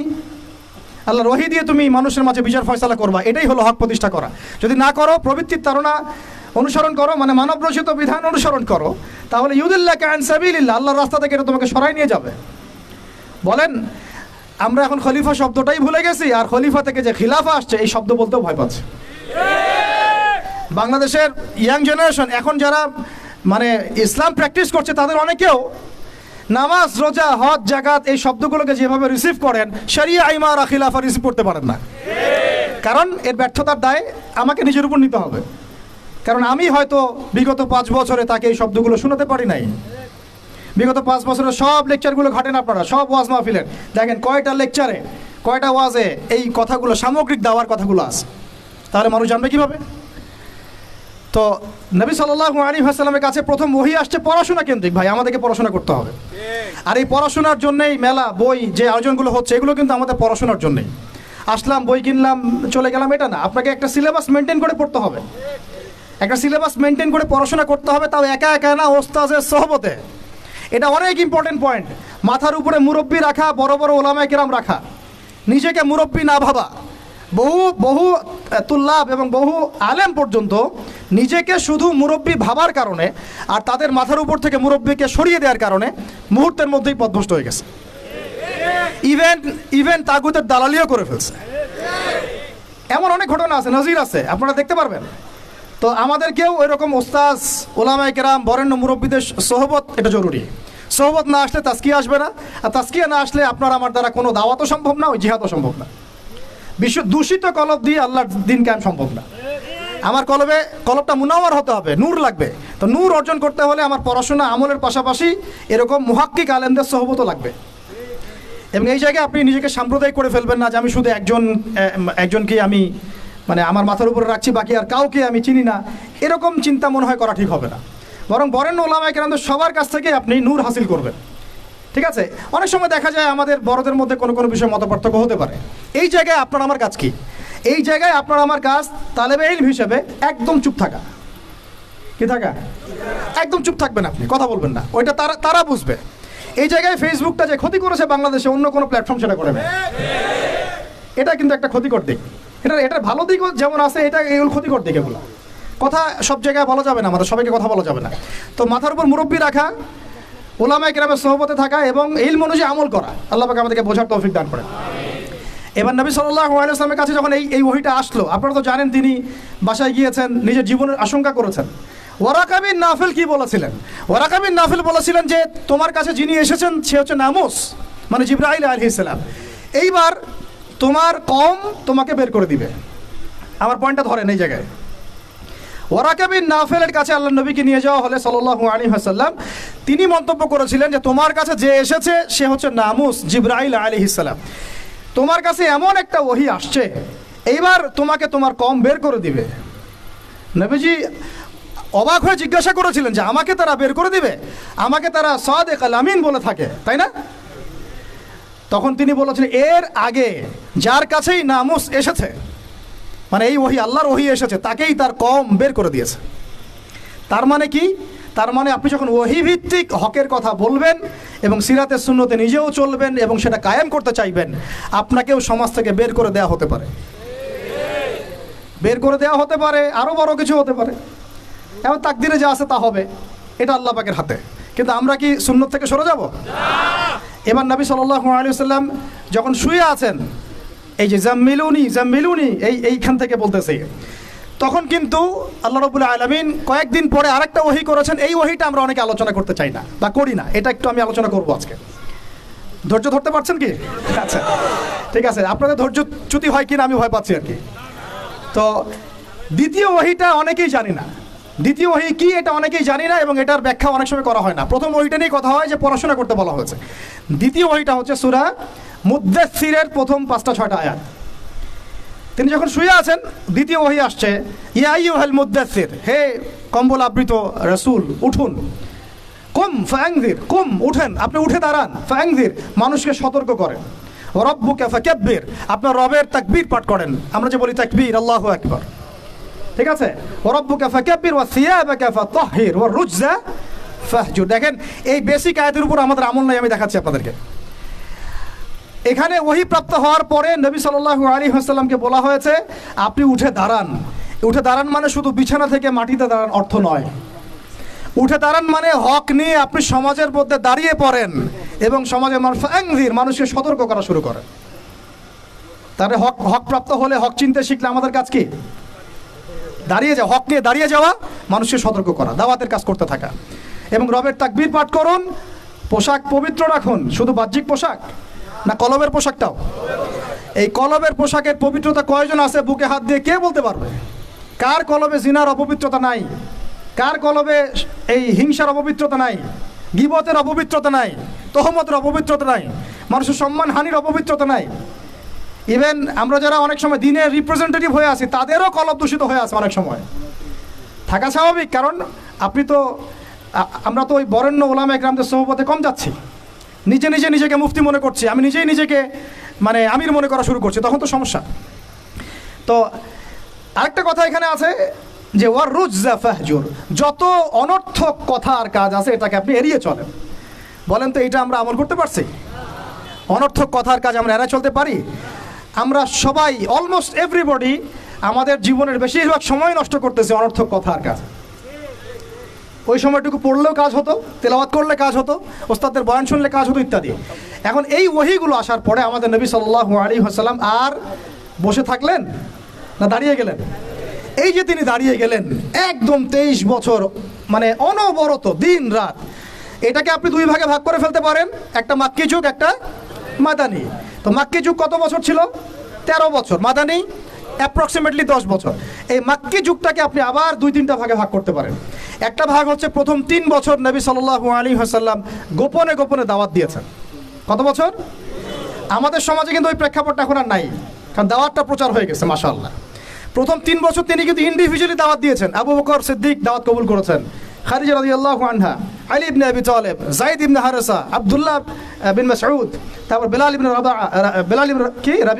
ইবনে রাবাহ, তারপরে বলেন উসমান বিন আফফান, তালহা রাদিয়াল্লাহু আনহু, জুবাইর বিন আওয়াম। এই যে বরেণ্য সাহাবায়ে কেরাম যারা বদর, উহুদ, খন্দক কাঁপিয়ে দিয়েছেন, পরে তারা ইসলাম কবুল করেছেন কখন? এই প্রথম 3-4 বছরে। তাহলে আমাদেরকে কিন্তু মানুষ তৈরি করতে হবে। সিরাতের শিক্ষা কি? মানুষ তৈরি করতে হবে। এবং এই দাওয়াতটা কি মুসলিম সমাজে হচ্ছিল না অমুসলিম সমাজে হচ্ছিল? বলেন। তাহলে আমরা কিন্তু ইসলাহের কথা বলছি এখন। অমুসলিম সমাজে আমরা দাওয়াত দিচ্ছি কতটুকু, এটা ভাবতে হবে না? অমুসলিমদেরকে কি আমরা ঠিকমতো দাওয়াত দিচ্ছি? এই যে আপনাদের পার্বত্য অঞ্চলে পুরো জায়গাটা কিন্তু অমুসলিম অধ্যুষিত, আমাদেরকে ওদেরকে দাওয়াত দিতে হবে, ওদেরকে দাওয়াত দিতে হবে। কে জানে তাদের মধ্য থেকে আনসারী সাহাবীর মতো সাহাবী বের হতে পারে, কে জানে তাদের মধ্য থেকে ওমর ইবনে খাত্তাব বের হতে পারে, আমার যারা যা খেদমত হচ্ছে না তার দ্বারা সেটা হতে পারে। তাই দাওয়াতটা সাম্প্রদায়িক করবো না, দাওয়াতটা আমরা সবার মাঝখানে ছড়াবো ইনশাআল্লাহ। এটা কিন্তু সিরাতের শিক্ষা। তার মানে মুসলিম অমুসলিম সবাইকে দাওয়াত দিব ইনশাআল্লাহ। আল্লাহ পাক তৌফিক দান করেন, যোগ্যতা দান করেন, আমিন। এই দাওয়াত চলতে লাগলো প্রথম 3 বছর। 4র্থ বছর থেকে প্রকাশ্যে দাওয়াত শুরু হলো, যখন ওমর, হামজা এরকম কিছু সাহাবী আস্তে আস্তে ইসলাম কবুল করতে লাগলেন। মানে তখন মিছিল শুরু হচ্ছে, মিছিল। ওমর রাদিয়াল্লাহু আনহুর কথা একদম মানে স্পষ্ট যে ইয়া রাসূলুল্লাহ সাল্লাল্লাহু আলাইহি ওয়াসাল্লাম আলাসনা আলাল হক, আমরা কি হকের উপরে নাই? আলাইসু আলাল বাতিল, তারা কি বাতিলের উপরে নাই? তাহলে আমরা কেন এখন ঘরের ভিতরে নামাজ পড়বো? চলেন আমরা কাবা ঘরে গিয়ে নামাজ পড়বো। ব্যাস মিছিল করতে করতে কাবা ঘরে যাওয়া হলো, নামাজ পড়া হলো। সুবহানাল্লাহ। ওই উপর থেকে আপনারা হজমরা যারা করেছেন হয়তো দেখছেন, আবু জাহেলের বাড়ি বলে একটা জায়গাকে আর কি, তাই না? ওই টয়লেট বানায়, ওটা আসলে কতটুকু সহি আমি জানি না। তো ওইখানে কিছু পিছনে কিছু পাহাড় আছে আর কি। ওই পাহাড়গুলোর উপরে উঠে তখন ওই মোশরিকটা দেখছিল, আর আবু জাহেল ওই মিছিলে আক্রমণ করার চেষ্টা করেছিল, কিন্তু উতবা বিন রাবিয়া সে বলেছিল ভুলেও এই মিছিলে আক্রমণ করিল না। ওখানে দেখো 2 জন বীর সেনা আছে, ওই যে হামজা ওই যে ওমর, গেলে একদম পিছে ফেলাই দিবে। তো এখন আমরা চাই আমাদের ভাইদের মধ্যে হামজা আর ওমর উঠে আসুক, তখন আরও প্রকাশ্যে কথা হবে ইনশাআল্লাহ। এটা একটা মানে স্ট্র্যাটেজি আর কি। যখন আপনার কাছে মানে শক্তিশালী কিছু মানুষ থাকবে তখন কিন্তু দাওয়াতটাও আরও বড় পরিসরে হয়, এটা স্বাভাবিক। এই জন্য আমরা আমাদের সরকার হোক, প্রশাসন হোক, আমাদের অমুসলিম ভাইরা হোক, ইভেন আপনারা যারা আছেন আমাদের দিনী ভাইরা, সবাইকে আমভাবে দাওয়াত দিব যে আপনারা ওমর আর হামজা হয়ে যান, ইসলামের দিকে আসেন, ওমর আর হামজা হয়ে যান ইনশাআল্লাহ। আপনারা আমাদেরকে প্রোটেক্ট করবেন। দেখেন আল্লাহ নবী সাল্লাল্লাহু আলাইহি ওয়াসাল্লামকে, আমি প্রোটেক্টের কথা বলছি বাহ্যিক অর্থে, প্রোটেকশন তো আল্লাহ পাক দেন। মানে তারা কারা ডান হাত বাম হাত হয়েছিল, কারা ঢাল হয়েছিল? সাহাবীরা না? তো সেই সাহাবী হতে হবে আপনাদেরকে। আমাদের ওস্তাদ আর বরেন অন্যান্য অনেক ওস্তাদ অনেক কথা বলছেন, অনেক কাজ করছেন, আর আমাকে বলেন তাদের অবর্তমানে তাদের জায়গা দখল আপনি করতে পারবেন কিনা, ওই যোগ্যতাটা কি আমরা অর্জন করছি কিনা, এটা আমাদেরকে ভাবতে হবে। আমাদেরকে অনেক ক্রিয়েটিভ চিন্তা করতে হবে যে আমাদের ওস্তাদরা যে কাজগুলো করছেন তাদের অবর্তমানে আমরা সেই লেগেসি বজায় রাখতে পারবো কি পারবো না, আদৌ সেই জেনারেশন তৈরি হচ্ছে কিনা, গ্যাপ হয়ে যাচ্ছে কিনা আবার কোনো, এবং তারা যেভাবে দিনের জন্য কাজ করছেন তাদের জান মাল ইজ্জত পরিবার এগুলো দেখভাল করার দায়িত্ব আমাদের আছে কি নাই? বলেন। এটাই ভাই, আমি নিজের কথা বলি যে আমাদের কাছে একসময় বাজার করার টাকাও ছিল না, এমন একটা সময় গিয়েছে, এবং কাউকে আমরা বলতেও পারছিলাম না যে আমাদের টাকার দরকার। কিছু ভাই কিছু অর্থ সহায়তা করেছিলেন ওই বিপদগ্রস্ত মুহূর্তগুলোতে, তো সেটা আবার মাঝখান থেকে থার্ড পার্টি মেরে খেয়ে ফেলছে।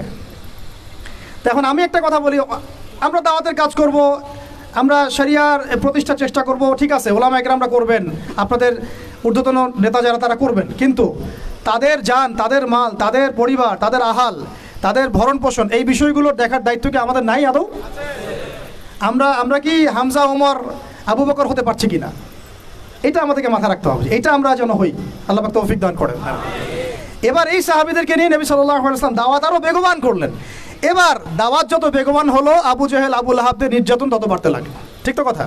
অনেক সাহাবী চোখের সামনে শহীদ হলেন, নবী সাল্লাল্লাহু আলাইহি ওয়াসাল্লাম তখন কিছু বললেন না, মানে অস্ত্র হাতে নিলেন না। কিছু বললেন না অর্থ বোঝাচ্ছে যে তিনি অস্ত্র হাতে নিলেন না, মক্কার কথা বলছি আর কি। তিনি বললেন সবর করতে। অনেক সাহাবী বললেন যে ইয়া রাসূলুল্লাহ, সবর করতে করতে আমরা তো মানে অতিষ্ঠ হয়ে যাচ্ছি, আপনি আল্লাহর কাছে বদদোয়া করেন আল্লাহ যেন তাদেরকে ধ্বংস করে দেন। নবীজি বললেন না, এক সময় আসবে যে পুরা এই হীরা নগরী, পারস্য, রোমক এগুলো সব আমরা জয় করবো, ওয়ালাকিন্নাকুম তাস্তাজিলুন, কিন্তু তোমরা কিন্তু তাড়াহুড়া করছো। সবর করলেন। আবু জাহেল সুমাইয়া রাদিয়াল্লাহু আনহাকে কি বর্ষা নিক্ষেপ করে হত্যা করে নাই? ইয়াসির রাদিয়াল্লাহু আনহুকে হত্যা করে নাই? এরকম অনেক, বেলাল রাদিয়াল্লাহু আনহুকে একদম উত্তপ্ত বালুতে পিটানো হয় নাই? অনেক ঘটনা ঘটেছে। তখন কিন্তু আমরা ওই অ্যাপ্রোচ নিতে পারি নাই বা ওই আদেশটা আমাদের আল্লাহর পক্ষ থেকে আসে নাই যে আমরা ওদের সাথে ওই ভাষায় কথা বলবো যে ভাষা ওরা কথা বলছে। তখন ভাষাটা ছিল ধৈর্যের। এমনকি নবী সাল্লাল্লাহু আলাইহি ওয়াসাল্লাম বললেন, তোমরা এখন আবিসিনিয়াতে চলে যাও। আবিসিনিয়াতে একজন কি আছে, একজন খ্রিস্টান শাসক আছে, যার রাজ্যে কেউ জুলুমের শিকার হয় না। সুবহানাল্লাহ। দেখেন, একজন খ্রিস্টান শাসক সম্পর্কে নবী সাল্লাল্লাহু আলাইহি ওয়াসাল্লাম মন্তব্য করলেন, তার রাজ্যে কেউ জুলুমের শিকার হয় না। এখন পুরো মুসলিম বিশ্বের মুসলিম শাসকদেরকে খুঁজে পাওয়া দুষ্কর, যাদের রাজ্যে কেউ জুলুমের শিকার হয় না। ওখানে মুসলিমরা গিয়ে থাকতে লাগলেন দীর্ঘ সময়। তারপরে দেখেন আমাদের নবী সাল্লাল্লাহু আলাইহি ওয়াসাল্লাম দাওয়াতের কাজ বেগবান করলেন। এবার 3 বছর বয়কটের জীবনযাপন। সিরাত পড়েছেন না আপনারা? 3 বছর বয়কট মানে কি? ওই এক প্রকার কারাগার, এটা একটা উন্মুক্ত কারাগার ছিল আর কি। শিয়ারে আবু তালেব বলি, শিয়ারে আবু তালেব মানে ওখানে না আছে খাবার না পানি, গাছের ছাল পাতা খেয়ে সাহাবীরা 3 বছর থেকেছেন। সুবহানাল্লাহ, সুবহানাল্লাহ। চিন্তা করা যায়, 3টা বছর। তখন দেখেন কিছু অমুসলিম মানুষ আমাদেরকে হেল্প করেছেন, যেমন আবু তালেব। তিনি কিন্তু তখন মুসলিম হন নাই, কিন্তু হেল্প করেছেন আমাদেরকে। এত হেল্প করেছেন যেটা হয়তো আপনি কেউ করতে পারেন ইসলামকে। চাচা আবু তালেব মুসলিম না হয়ে ইসলামকে যে পরিমাণ হেল্প করেছেন, সহযোগিতা করেছেন, নিরাপত্তার চেষ্টা করেছেন, ওটা কিন্তু আমরাও করতে পারি নাই শেষ পর্যন্ত। তারপরেও তিনি জান্নাতে যেতে পারছেন না। সুবহানাল্লাহ। কেন বলেন? শুধুমাত্র শেষ পর্যন্ত কালিমা না পড়ার কারণে। তাহলে আমরা কি একটু কৃতজ্ঞ হব না যে আল্লাহ পাক আমাদেরকে মুসলিম পরিবারে আমাদেরকে জিজ্ঞাসা না করেই জন্ম দিয়েছেন? একটু ভাবতে হবে এগুলা ভাই। আত্মসমালোচনা খুব জরুরি জিনিস। যখন এগুলো আপনার ভিতরে চলে আসবে, কাজের কথা আপনাকে বলতে হবে না, আপনি নিজেই ছুটবেন ইনশাআল্লাহ। তো দেখুন, চাচা আবু তালেবের মতো অনেক মানুষ আমাদের দরকার, এটা কিন্তু ইঙ্গিত এসেছে লেকচারের মধ্যে, এর আগে ওস্তাদ বলেছেন। তো আমাদেরকে এ ধরনের মানুষদেরকেও দাওয়াত দিতে হবে। কে জানে যে ভিতরে অনেক আবু তালেব অলরেডি আছে, আমাদেরকে হেল্প করতে চায়, থাকতে পারে না? দাওয়াত বেগমান করতে হবে, সর্বমহলে দাওয়াত। আল্লাহ পাক বোঝার তৌফিক দান করেন। তো তারপরে আবু তালেব তিনি ইন্তেকাল করলেন। তার স্ত্রী, প্রিয়তমা স্ত্রী খাদিজা রাদিয়াল্লাহু আনহা, যিনি একদম তার সমস্ত জানমাল উৎসর্গ করেছেন ইসলামের জন্য, তিনিও চলে গেলেন। আমাদের নবীজি একা হয়ে পড়লেন তখন এইটাকে, এই বছরটাকে কি বলে সিরাতের ভাষায়? আমুল হুজন। কি বলে? আমুল হুজন, কষ্টের বছর। এই কষ্টের বছরের পরে আল্লাহ পাক তাকে মেরাজ ঘটিয়েছেন। সুবহানাল্লাহ।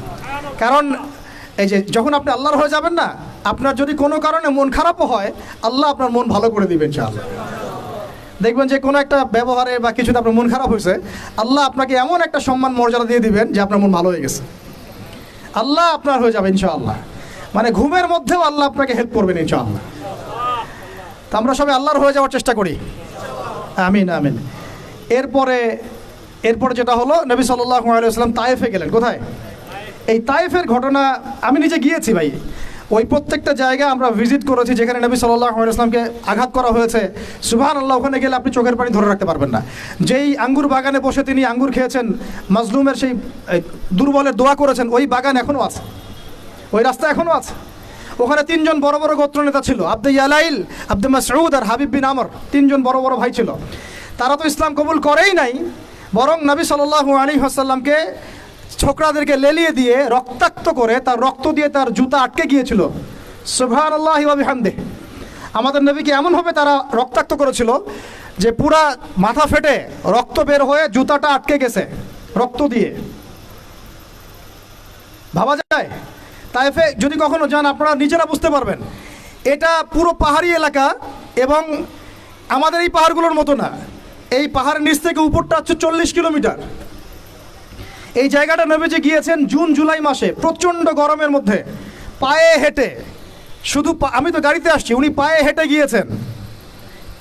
গিয়েছেন একজনকে সাথে নিয়ে, যায়েদ ইবনে হারেসা রাদিয়াল্লাহু আনহু। কি উদ্দেশ্যে? শুধু আল্লাহর সন্তুষ্টির জন্য, তাদেরকে দাওয়াত দেওয়ার জন্য। তারা দাওয়াত তো কবুল করেই নাই, রক্তাক্ত করে পাঠিয়ে দিয়েছে। তাহলে আমরা দাওয়াতের খুব ইনস্ট্যান্ট ফলাফল কেন চাই ভাই? আমরা কেন এত তড়িৎ গতিতে ফলাফল আশা করি? সবর করতে হয়, এখানে অনেক সংগ্রাম আছে, ত্যাগের ব্যাপার আছে, তারপরে ফলাফল আসবে ইনশাআল্লাহ। কথা ঠিক না ভুল? এটা আপনাকে সিরাত থেকে বোঝাচ্ছি আমি। এই সময়ে কিন্তু কোনো সাহাবী চিন্তা করেন নাই যে এই 2 বছর পরে আমরা আবার মদিনায় পাবো। এবার নবী সাল্লাল্লাহু আলাইহি ওয়াসাল্লাম মক্কায় ফিরে আসছেন। নাখলা উপত্যকায় তিনি দাঁড়িয়ে কোরআন তেলাওয়াত করছেন। আর এই কোরআন তেলাওয়াত শুনলো একদল জিন, একদল মানুষ ইসলাম কবুল করলো না, জিনরা শুনে ইসলাম কবুল করে ফেললো। সুবহানাল্লাহ। দেখেন আল্লাহ রাব্বুল আলামিনের কি মানে আসলে নকশাটা কেমন। আল্লাহু আকবার। এই জিনরা আবার তাদের সম্প্রদায়ে গিয়ে ইসলাম প্রচার করলো। সূরা জিন পড়েন, সূরা আহকাফ পড়েন, সব আছে এখানে। তারপরে নবী সাল্লাল্লাহু আলাইহি ওয়াসাল্লাম মক্কায় ঢুকলেন। ঢোকাটাও টাফ ছিল, তারপরেও ঢুকেছেন তিনি বনু আদি গোত্রের সহযোগিতায়। তারপরে নবী সাল্লাল্লাহু আলাইহি ওয়াসাল্লাম হজের মৌসুমে দাওয়াত দিচ্ছেন। এই জায়গা থেকে ইসলামের পাল্লাটা ঘুরে গেল। এটা আসলে আমার আলোচনার শেষ পয়েন্ট। এই জায়গা থেকে ইসলামের পাল্লাটা ঘুরে গেল এবং আমরা আর দুর্বল থাকলাম না, শুধু শক্তিশালী না, এত শক্তিশালী হলাম যে পুরো বিশ্ব আমাদের করতলগত হয়ে গেল। সুবহানাল্লাহ। তিনি হজের মৌসুমে দাওয়াতের কাজ করছেন। ওই সময় হজমরা ছিল আর কি, বিকৃত। তো 6 জন যুবক ভাই, যুবক ভাইরা শুনেন, 6 জন ইয়াং তরুণ যুবক। কয়জন? কুইজ কিন্তু আছে সামনে, মনে রাখেন এগুলা। 6 জন ইয়াং তরুণ যুবক ইয়াসরিব থেকে আসলেন মক্কায়। ইয়াসরিব কিসের নাম? মদিনার নাম। 6 জনের লিডারের নাম হচ্ছে আসাদ বিন জুরারা। কি নাম? রাদিয়াল্লাহু আনহু। তিনি আসলেন, নবী সাল্লাল্লাহু আলাইহি ওয়াসাল্লাম তাদেরকে দাওয়াত দিলেন, কোরআন শোনালেন। এই সাহাবী তরুণ, এত বুদ্ধিদীপ্ত সাহাবী, তিনি এত ইন্টেলেকচুয়াল ছিলেন। ভাইরা ভালো করে শুনেন, আমাদেরকে কত বুদ্ধিদীপ্ত হতে হবে। তিনি আগেই মদিনার ইহুদিদের কাছে শুনেছিলেন কোন এক সময় যে শেষ জামানায় একজন নবী আসবেন যার নাম হবে আহমদ। কি নাম হবে? এবং উচ্চ বংশ থেকে আসবে, উচ্চ বংশ থেকে। তার চরিত্রের ব্যাপারে সবাই সার্টিফিকেট দিবে, তার চরিত্র একদম পবিত্র। তো এই সাহাবী এটা শুনেছেন আগেই, কারণ মদিনায় তখন ছিল বনু কুরাইজা, বনু কাইনুকা, বনু নাজির, এই 3টা গোত্র তারা সেখানে কিন্তু আগে থেকেই ছিল। এখানেও প্রশ্ন আছে, তারা আগে থেকে ওখানে কি করছিল? তার আগে থেকে সেখানে শেষ নবীর অপেক্ষাই করছিল। কথা বুঝতে পারছেন? ঠিক যেমন এখন তারা সব জায়গায় বাদ দিয়ে ওই ইসরায়েলে, প্যালেস্টাইনে কি করে, বাইতুল মুকাদ্দাসে কি করে, তারা ওদের তথাকথিত মাসিহের অপেক্ষা করতেছে। ঠিক যেমন মদিনায় তারা অপেক্ষা করছিল শেষ নবীর, ওইরকম তারা এখন প্যালেস্টাইন অপেক্ষা করতেছে কার? তাদের তথাকথিত মাসিহ বা ত্রাণকর্তার, যাকে আমরা আমাদের ভাষায় বলি মাসিহুদ দাজ্জাল। বুঝতে পারছেন সব কিছুর লিঙ্কটা কোথায়? তো এখন এই 6 জন সাহাবী যখন এটা জানতেন যে হ্যাঁ একজন নবী আসবেন, শোনা মাত্রই কাল বিলম্ব না করে ইসলাম কবুল করে ফেললেন। হক পেয়ে গেলে আর কাল বিলম্ব করা যাবে না, চলে আসতে হবে। ঠিক আছে, এগুলো শিক্ষা। তারপরে তারা চলে গিয়ে পরের বছর আরও 6 জনকে নিয়ে আসলেন, মোট 12 জন হলো। আস্তে আস্তে দেখেন আমাদের দিকে পাল্লা ঘুরতেছে। এই 12 জন এসে নবী সাল্লাল্লাহু আলাইহি ওয়াসাল্লামকে রিকোয়েস্ট করলেন যে আপনার সাহাবীদের মধ্যে একজনকে পাঠায় দেন, যিনি আমাদেরকে মদিনায় দিন শেখাবেন। নবী সাল্লাল্লাহু আলাইহি ওয়াসাল্লাম দেখেন তখন আবু বকর, উমর, ওসমান, আলী সব সাহাবী ছিলেন। তিনি পাঠালেন এমন একজন সাহাবীকে যাকে ধনীর দুলাল বলা হতো। ইসলাম কবুল করার পরে সব ছেড়ে দিয়েছেন। সুবহানাল্লাহ। মুসআব বিন উমাইর রাদিয়াল্লাহু আনহু। ঈর্ষণীয় জীবন, ঈর্ষণীয় জীবন, মানে সুবহানাল্লাহ। তিনি উহুদের যুদ্ধে শাহাদাত বরণ করেছেন, মুসআব বিন উমাইর রাদিয়াল্লাহু আনহু। ওটা পরে আসতেছে। তো তাকে পাঠিয়ে দেওয়া হলো। এই যে মদিনায়, এখন আপনি মদিনায় যান, লাখ লাখ মানুষ নামাজ পড়তেছে, এবং এটা মানে প্রায় 1400 বছর থেকে চলে আসতেছে, তাই না? 1400-1500 বছর থেকে এত মানুষ, এত সুন্দর পরিবেশ, এত সুন্দর নামাজ কেরাত, মদিনায় গেলে মনটা ভালো হয়ে যায়। ঠিক আছে, এত সুন্দর রুহানিয়াত একটা। এই মদিনায় ইসলামের দরজাই খুলে গেল মুসআব বিন উমাইর রাদিয়াল্লাহু আনহুর মাধ্যমে। আল্লাহ পাক তাকে কবুল করেছেন। দেখেন, তা আমাদেরকে যুবক ভাইদের মধ্যে মুসআব বিন উমাইর বের করতে হবে, তাই না? এটা কি এখন শুধু ফেসবুক স্ক্রল করলেই হবে? না, আমার ইলম অর্জন করতে হবে ভাই। ওস্তাদ লাগবে না, মুরব্বী লাগবে না, পড়াশোনা করতে হবে না? পড়াশোনাটা খুব বেশি ইম্পর্টেন্ট। এর পাশে বাকি কাজগুলো আপনি সমন্বয় করে করবেন। তো তিনি দাওয়াতের কাজ করলেন মাত্র 1 বছরে। কত বছর? মাত্র 1 বছরের ব্যবধানে 75টা পরিবার ইসলাম কবুল করেছে। এবং সেখানে সাদ বিন মুআজ রাদিয়াল্লাহু আনহুর মতো বড় নেতাও ছিলেন, মানে যার কথার একটা ভ্যালু আছে সমাজে। এরকম বড় বড় সাহাবীও ছিলেন। এবার তারা চলে আসলেন পরের বছর মক্কায়, এসে হাতে হাত রেখে বায়াত করলেন। কি করলেন? আপনারা তো দিন কায়েম করতে চান, তাই না? কার হাতে বায়াত করেছেন? হ্যাঁ, মুরব্বী কে আপনার? প্রশ্ন আছে অনেক। জামা ইমারার কথা বলছি না আমরা, এখানে অনেক সুন্নাহ আছে।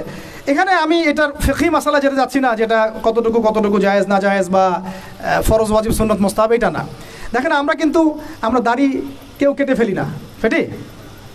হ্যাঁ, আমরা কি দস্তরখানা ছাড়া খাওয়া দাওয়া করি? কেউ করি না, কিন্তু মেসওয়াক সবাই করি। তো এখন আপনি এত গুরুত্বের সাথে মেসওয়াক করেন কেন? এত গুরুত্বের সাথে আপনি সুন্নাহগুলো রাখেন কেন? দস্তরখানার ব্যাপারে এত আপনি কেন গুরুত্ব দেন কেন? কারণ প্রত্যেকটা সুন্নাহ আপনি আমল করতে চান, তাই না?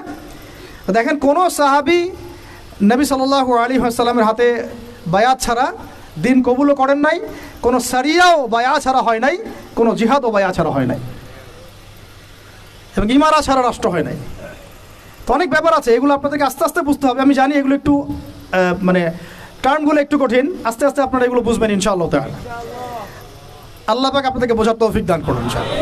দেখেন ওই বিষয়টা না থাকলে, আল্লাহকে সাক্ষী রেখে যখন সাহাবীরা নবী সাল্লাল্লাহু আলাইহি ওয়াসাল্লামের হাতে হাত রেখে বায়াত করেছেন যে আপনি মদিনায় আসেন, আমরা যেভাবে আমাদের স্ত্রী সন্তানদেরকে নিরাপত্তা দেই আপনাকেও দিব ইনশাআল্লাহ, আপনার সাহাবীদেরকেও দেব ইনশাআল্লাহ। তারপরে নবীজি বলেছেন যে যদি তোমরা না পারো তাহলে আগেই বলে দাও, ঠিক আছে? এটা যদি না পারো আগেই বলে দাও। তারা বলেছেন যে আমরা আমাদের জান মাল দিয়ে আপনাকে এইভাবে প্রোটেকশন দিব যেভাবে আমরা আমাদের স্ত্রী সন্তানদেরকে প্রোটেকশন দিয়ে থাকি, নিরাপত্তা দিয়ে থাকি। শুধু একটা প্রশ্ন তারা করেছিলেন যে ফামালানা ইযা ফাআলনা যালিকা ইয়া রাসূলুল্লাহ, আমরা যদি এই কাজটা করি, আপনাকে এইভাবে আপনি হিজরত করে আসেন, সাহাবীরা হিজরত করে আসে, তাদেরকে নিরাপত্তা দেই, তাহলে আমরা কি পাবো? আমরা নবীজি বলেছেন আল জান্নাহ, তোমরা জান্নাত পাবে। তাহলে এটার উদ্দেশ্যটাও বুঝেন, দুনিয়াবি কোনো স্বার্থ তাদের ছিল না, দুনিয়াবি কোনো স্বার্থ তাদের ছিল না। এমনকি মক্কা বিজয়ের পরেও যখন ওই যে হুনাইনের যুদ্ধ হলো, তখন কিছু গনিমত নবী সাল্লাল্লাহু আলাইহি ওয়াসাল্লাম বেশি বেশি দিচ্ছেন নতুন ইসলাম কবুলকারীদেরকে। আনসারী সাহাবীরা একটু চুপচাপ। তো নবীজি গিয়ে বলছেন, হে আমার আনসারী সাহাবীরা, তোমরা কি মনে কষ্ট পেয়েছো? আরে আমি তোমাদের, তোমরা আমার। তোমরা মনে কষ্ট পাচ্ছ কেন? আমি তোমাদের, তোমরা আমার। তারপরে তাদের সব কষ্ট দূর হয়ে গেল। তো দেখেন তারা কিন্তু এই জান্নাতের, তখনই ওই আয়াত নাজিল হয়েছে, ইন্নাল্লাহা আশতারা মিনাল মুমিনিনা আনফুসাহুম ওয়া আমওয়ালাহুম বিআন্না লাহুমুল জান্নাহ। এই যে আয়াতগুলো তখন কিন্তু এগুলো শানে নজুল আছে। তো এখন এরপরে নবী সাল্লাল্লাহু আলাইহি ওয়াসাল্লাম চলে গেলেন মদিনায়। প্রিয় ভাইরা এইবার বুঝেন, এখন আমরা আর দুর্বল নাই। মদিনায় সব সাহাবীরা একসাথে চলে গেলেন, এক জায়গায় সবাই থাকলাম। তার মানে আমার একটা ভৌগোলিক জায়গা দরকার। কি দরকার? এটা আল্লাহ পাক আমাদেরকে বাংলার জমিন দিয়েছেন, ঠিক আছে? আমরা তো বাংলার জমিনে আছি, বাইরে চিন্তা করার সুযোগ আমাদের এখন হচ্ছে না। তো জায়গা দরকার আগে একটা, তাই না? এবং সবাই একটা জায়গায় থাকতে হবে, তাই তো?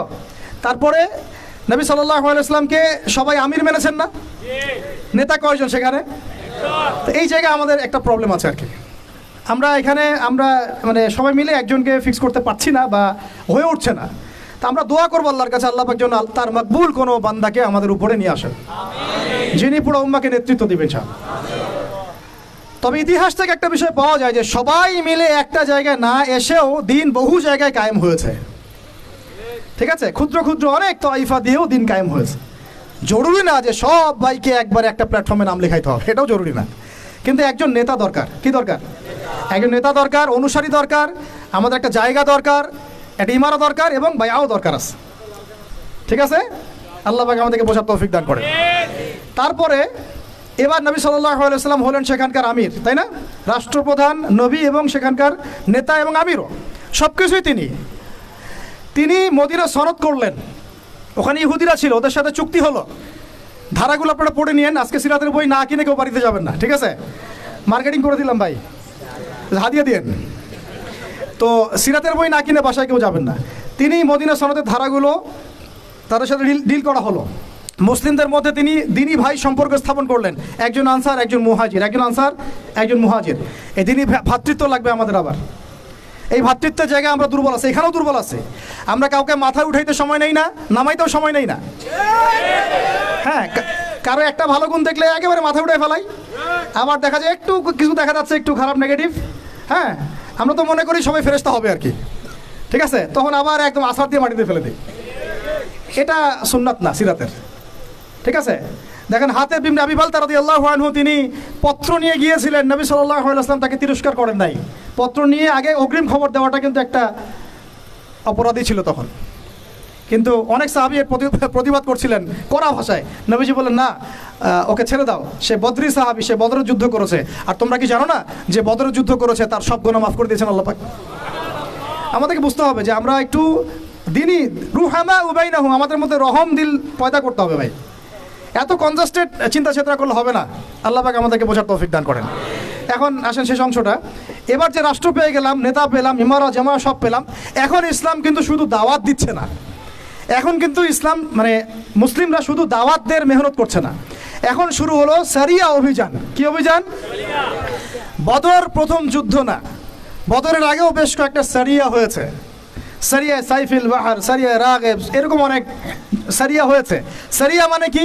যেই সামরিক অভিযানে আমাদের নবীজি নিজে যান নাই, কোনো সাহাবীকে পাঠিয়েছেন।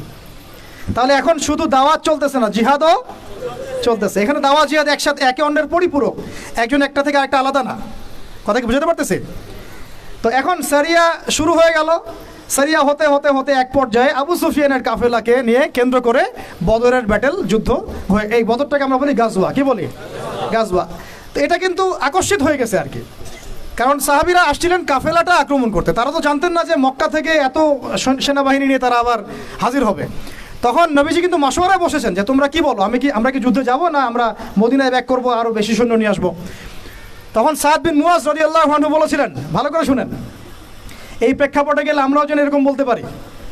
সাদ বিন মুয়াজ রাদিয়াল্লাহু আনহু বলেছিলেন, ইয়া রাসূলুল্লাহ সাল্লাল্লাহু আলাইহি ওয়াসাল্লাম, আপনি উদ্বিগ্ন হবেন না আমাদেরকে নিয়ে, আপনি যদি আমাদেরকে উত্তাল সাগরে লাফ দিতে বলেন, আমরা চোখ বন্ধ করে আপনার আদেশ ফলো করে উত্তাল সাগরে লাফ দিব।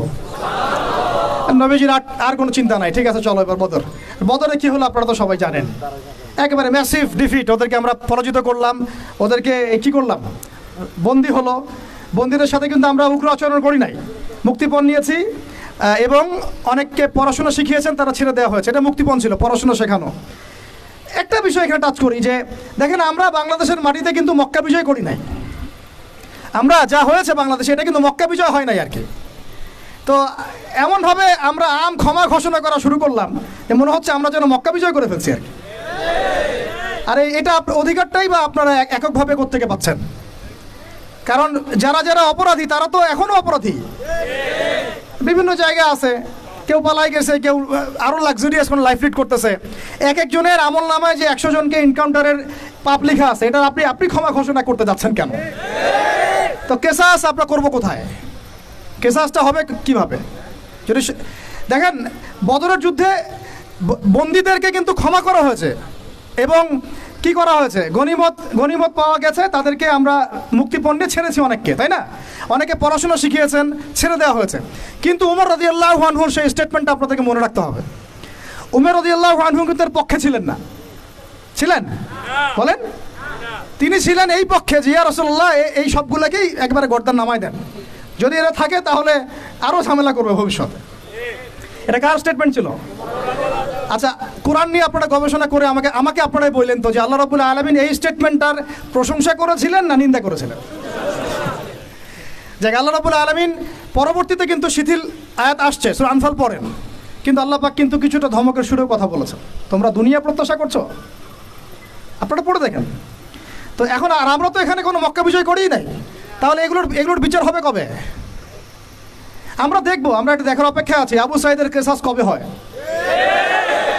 আমরা দেখবো যে মুগ্ধদের কেসাস কবে হয়। তারা হত্যার বিচার শব্দ শুনতে চায়, কেসাস শব্দ নিতে পারে না, কি আশ্চর্য কথা।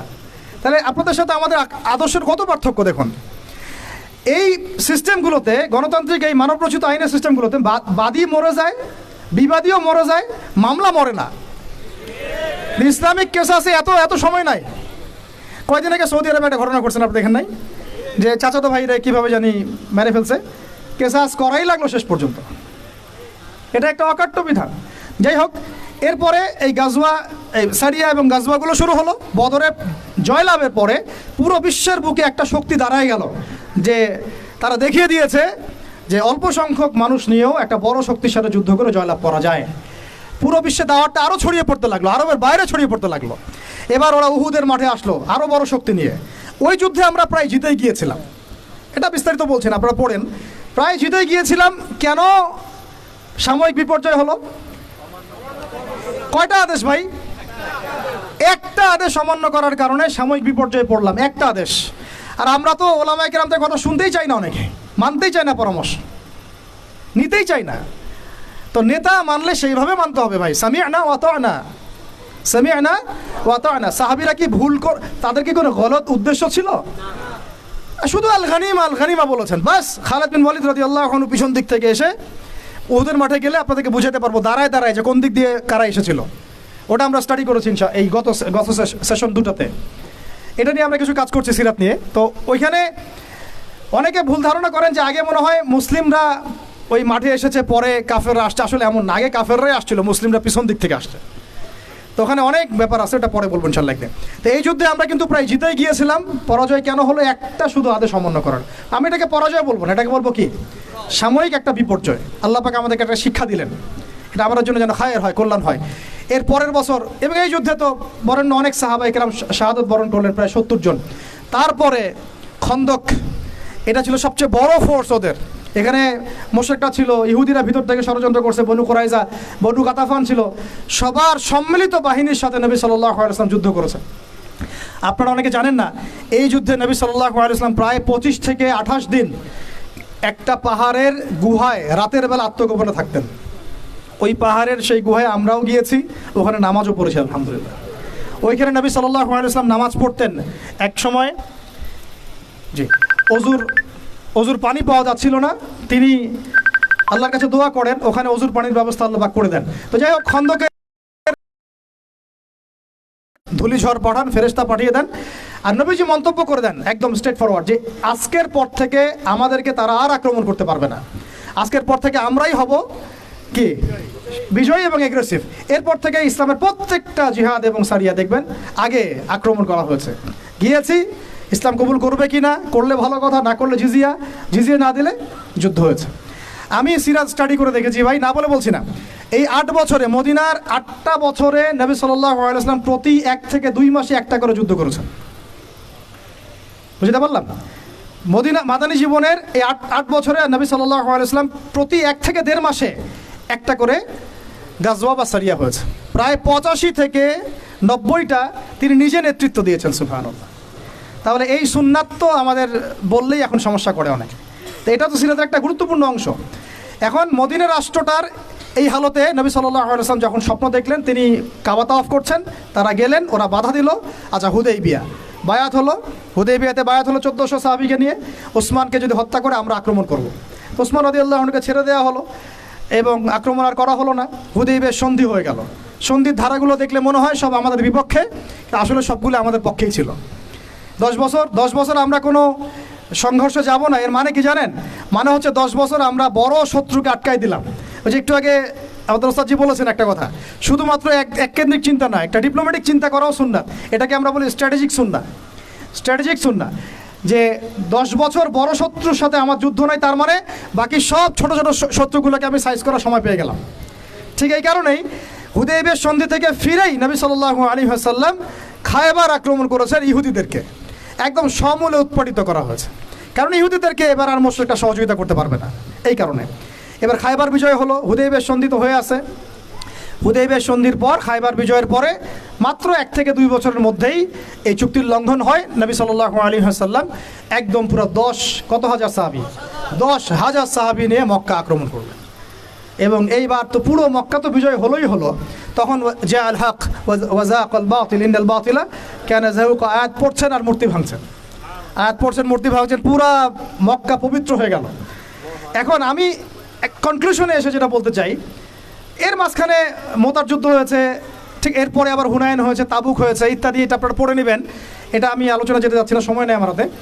মূল কথাটা হচ্ছে, দেখুন, মক্কা বিজয়ের আগে নবী সাল্লাল্লাহু আলাইহি ওয়াসাল্লাম পররাষ্ট্র নীতি অ্যাপ্লাই করেছেন, রাজা বাদশাদেরকেও দাওয়াত দিয়েছেন। আর মক্কা বিজয়ের পরে আরবের ওই যে জাহিলি যুগের যে জাহিলিয়াতগুলা, এর একটা জাহিলিয়াত আপনি আর খুঁজে পাবেন না। ভালো করে খেয়াল করে দেখেন, আজকে থেকে এই মক্কার থেকে 23 বছর আগে যে মক্কায় তিনি দাওয়াতের কাজ শুরু করেছিলেন, 23 বছর পর সেই মক্কায় ওই একটা জাহিলিয়াত কি আর বাকি থাকলো? কোনো শিরক আছে এই মক্কায়? এই নতুন মক্কায় কোনো শিরক আছে? তাহলে এখন আপনি যে বলছেন নতুন বাংলাদেশ, তা আপনি আগের বাংলাদেশ এই বাংলাদেশ মিলাই দেখেন আসলেই কি আছে আর কি নাই। বুঝাতে পারলাম না মনে হয়। তাই আমরা যেন স্রোতে গা না ভাসাই আর কি, স্রোতে গা ভাসানো ঠিক হবে না। আর এই মক্কা যেটা 23 বছর আগের আবু জাহেলের মক্কা, আবু জাহেলের শাসন চলতেছে দারুন নাদওয়ার, আর এই 23 বছর পরের যে মক্কা, এই মক্কার মধ্যে আপনি কোনো শিরক পাবেন? কোনো শিরক, কোনো মূর্তি পূজা, ইভেন কোনো কবর পূজা, কোনো প্রকৃতি পূজা, হ্যাঁ, কোনো হারাম অর্থনীতি, কোনো সুদ, কোনো মাদক, কোনো জেনা, কোনো ব্যভিচার কিছুই নাই। এমনকি কোনো গোত্রীয় হানাহানিও নাই। কুল্লুকুম মিন আদম ওয়া আদামু মিন তুরাব। নবীজি বলে দিলেন তোমরা সবাই আদম সন্তান, আদম মাটির সন্তান। সুবহানাল্লাহ। ব্যাস এভাবে পুরো আরবের মধ্যে দিন কায়েম হলো। এরপরে হুনাইন ওটা আক্রমণ করে জয় করলাম। তো হুনাইনের একটা কথা না বললে আমার ইনসাফ হবে না। ওই সময় সাহাবীরা একটু মনে করেছিলেন যে আমরা সংখ্যায় অনেক বেশি, আজকে খুব সহজে জিতে যাব। ওই যুদ্ধেই কিন্তু একটা বিশৃঙ্খল অবস্থা সৃষ্টি হয়েছিল। সূরা তওবা পড়ে দেখেন। তারপরে তায়েফও, ওই যেই তায়েফ নবী সাল্লাল্লাহু আলাইহি ওয়াসাল্লামকে এভাবে মারলো, ওই তায়েফ নবীজি জয় করলেন। সুবহানাল্লাহ। দেখেন, আমরা কিন্তু রুটির টুকরা নিতে চাচ্ছি, আর নবী সাল্লাল্লাহু আলাইহি ওয়াসাল্লাম পুরা রুটিটাই নিয়েছেন। কিভাবে নিয়েছেন? কখনো দাওয়াত, কখনো সবর। দাওয়াত তো সবসময় চলেছে, দাওয়াত তো ফুল টাইমই দাওয়াত। কখনো মানে ট্যাকটিক চেঞ্জ হয়েছে আর কি, স্ট্র্যাটেজি চেঞ্জ হয়েছে, কিন্তু দাওয়াত চলেছে। কখনো সবর, কখনো হিজরত, কখনো পররাষ্ট্রনীতি, কখনো মদিনা রাষ্ট্র, কখনো সন্ধি চুক্তি, কখনো সারিয়া, কখনো গাজওয়া, কখনো জিহাদ। সব কিছু মিলিয়েই সিরাত। আর এই পুরো সিরাতের সুন্নতেই নবী সাল্লাল্লাহু আলাইহি ওয়াসাল্লাম আল্লাহর জমিনে তার ওই যে দিন, মানে ধর্মীয় জীবনেও আর বৈষয়িক জীবনেও দিন ইসলামকে পরিপূর্ণ কায়েম করে দিয়ে চলে গেছেন। সুবহানাল্লাহ। এটা কি ওইখানেই শেষ ছিল? আবু বকর সিদ্দিক এর উপর হাঁটেন নাই, ইবনুল খাত্তাব এর উপর হাঁটেন নাই, ওসমান আলী এর উপর হাঁটেন নাই রাদিয়াল্লাহু আনহুম আজমাইন। উমাইয়ারাও এর উপরেই হেঁটেছে। হয়তোবা তাদের মধ্যে কিছু সমস্যা হয়েছে, কিন্তু খিলাফার কনসেপ্ট তো ছিল, শরিয়ার কনসেপ্ট তো ছিল, তাই না? তারপর আব্বাসীয়রা কি এটা খিলাফা উঠিয়ে দিয়েছিল? শরিয়া আইন উঠাই দিয়েছিল? ওটাও ছিল। এমনকি ওই আন্দালুসিয়াতেও ছিল। আন্দালুসিয়াতেও একটা শাসন ব্যবস্থা চালু ছিল ওই সময়। পড়বেন আপনারা এগুলা, ইতিহাস বইগুলো, ইতিহাসের বইও কিনে নিয়ে যায় না আজকে, ঠিক আছে? তারপরে ফাতেমিরা শাসন করেছে, এইদিকে উসমানীয়রা করেছে। মাঝখানে আমরা তো আমাদের কন্টিনেন্টে দেখি মোগলদেরকে দেখি, তাই না, আফগানদেরকে দেখি। অনেকের মাঝখানে অনেক সমস্যা ছিল, আমি ওই সমস্যা নিয়ে আলোচনা করব না। মূল কথা হচ্ছে যে ইসলামের রাজনৈতিক ভিশনটা কিন্তু আমাদের হাতেই ছিল, যতদিন পর্যন্ত না এই প্রথম বিশ্বযুদ্ধ হয় আর অটোম্যানরা পরাজিত হয়। তারপরে এই বিগত 100 থেকে 120 বছর এখন চলতেছে, এইটা হচ্ছে আমাদের একটা অবক্ষয়ের সময় চলতেছে। আর আপনারা বলেন যে এই সময়টা কি স্থায়ী হবে না সামনে এটা পরিবর্তন হবে?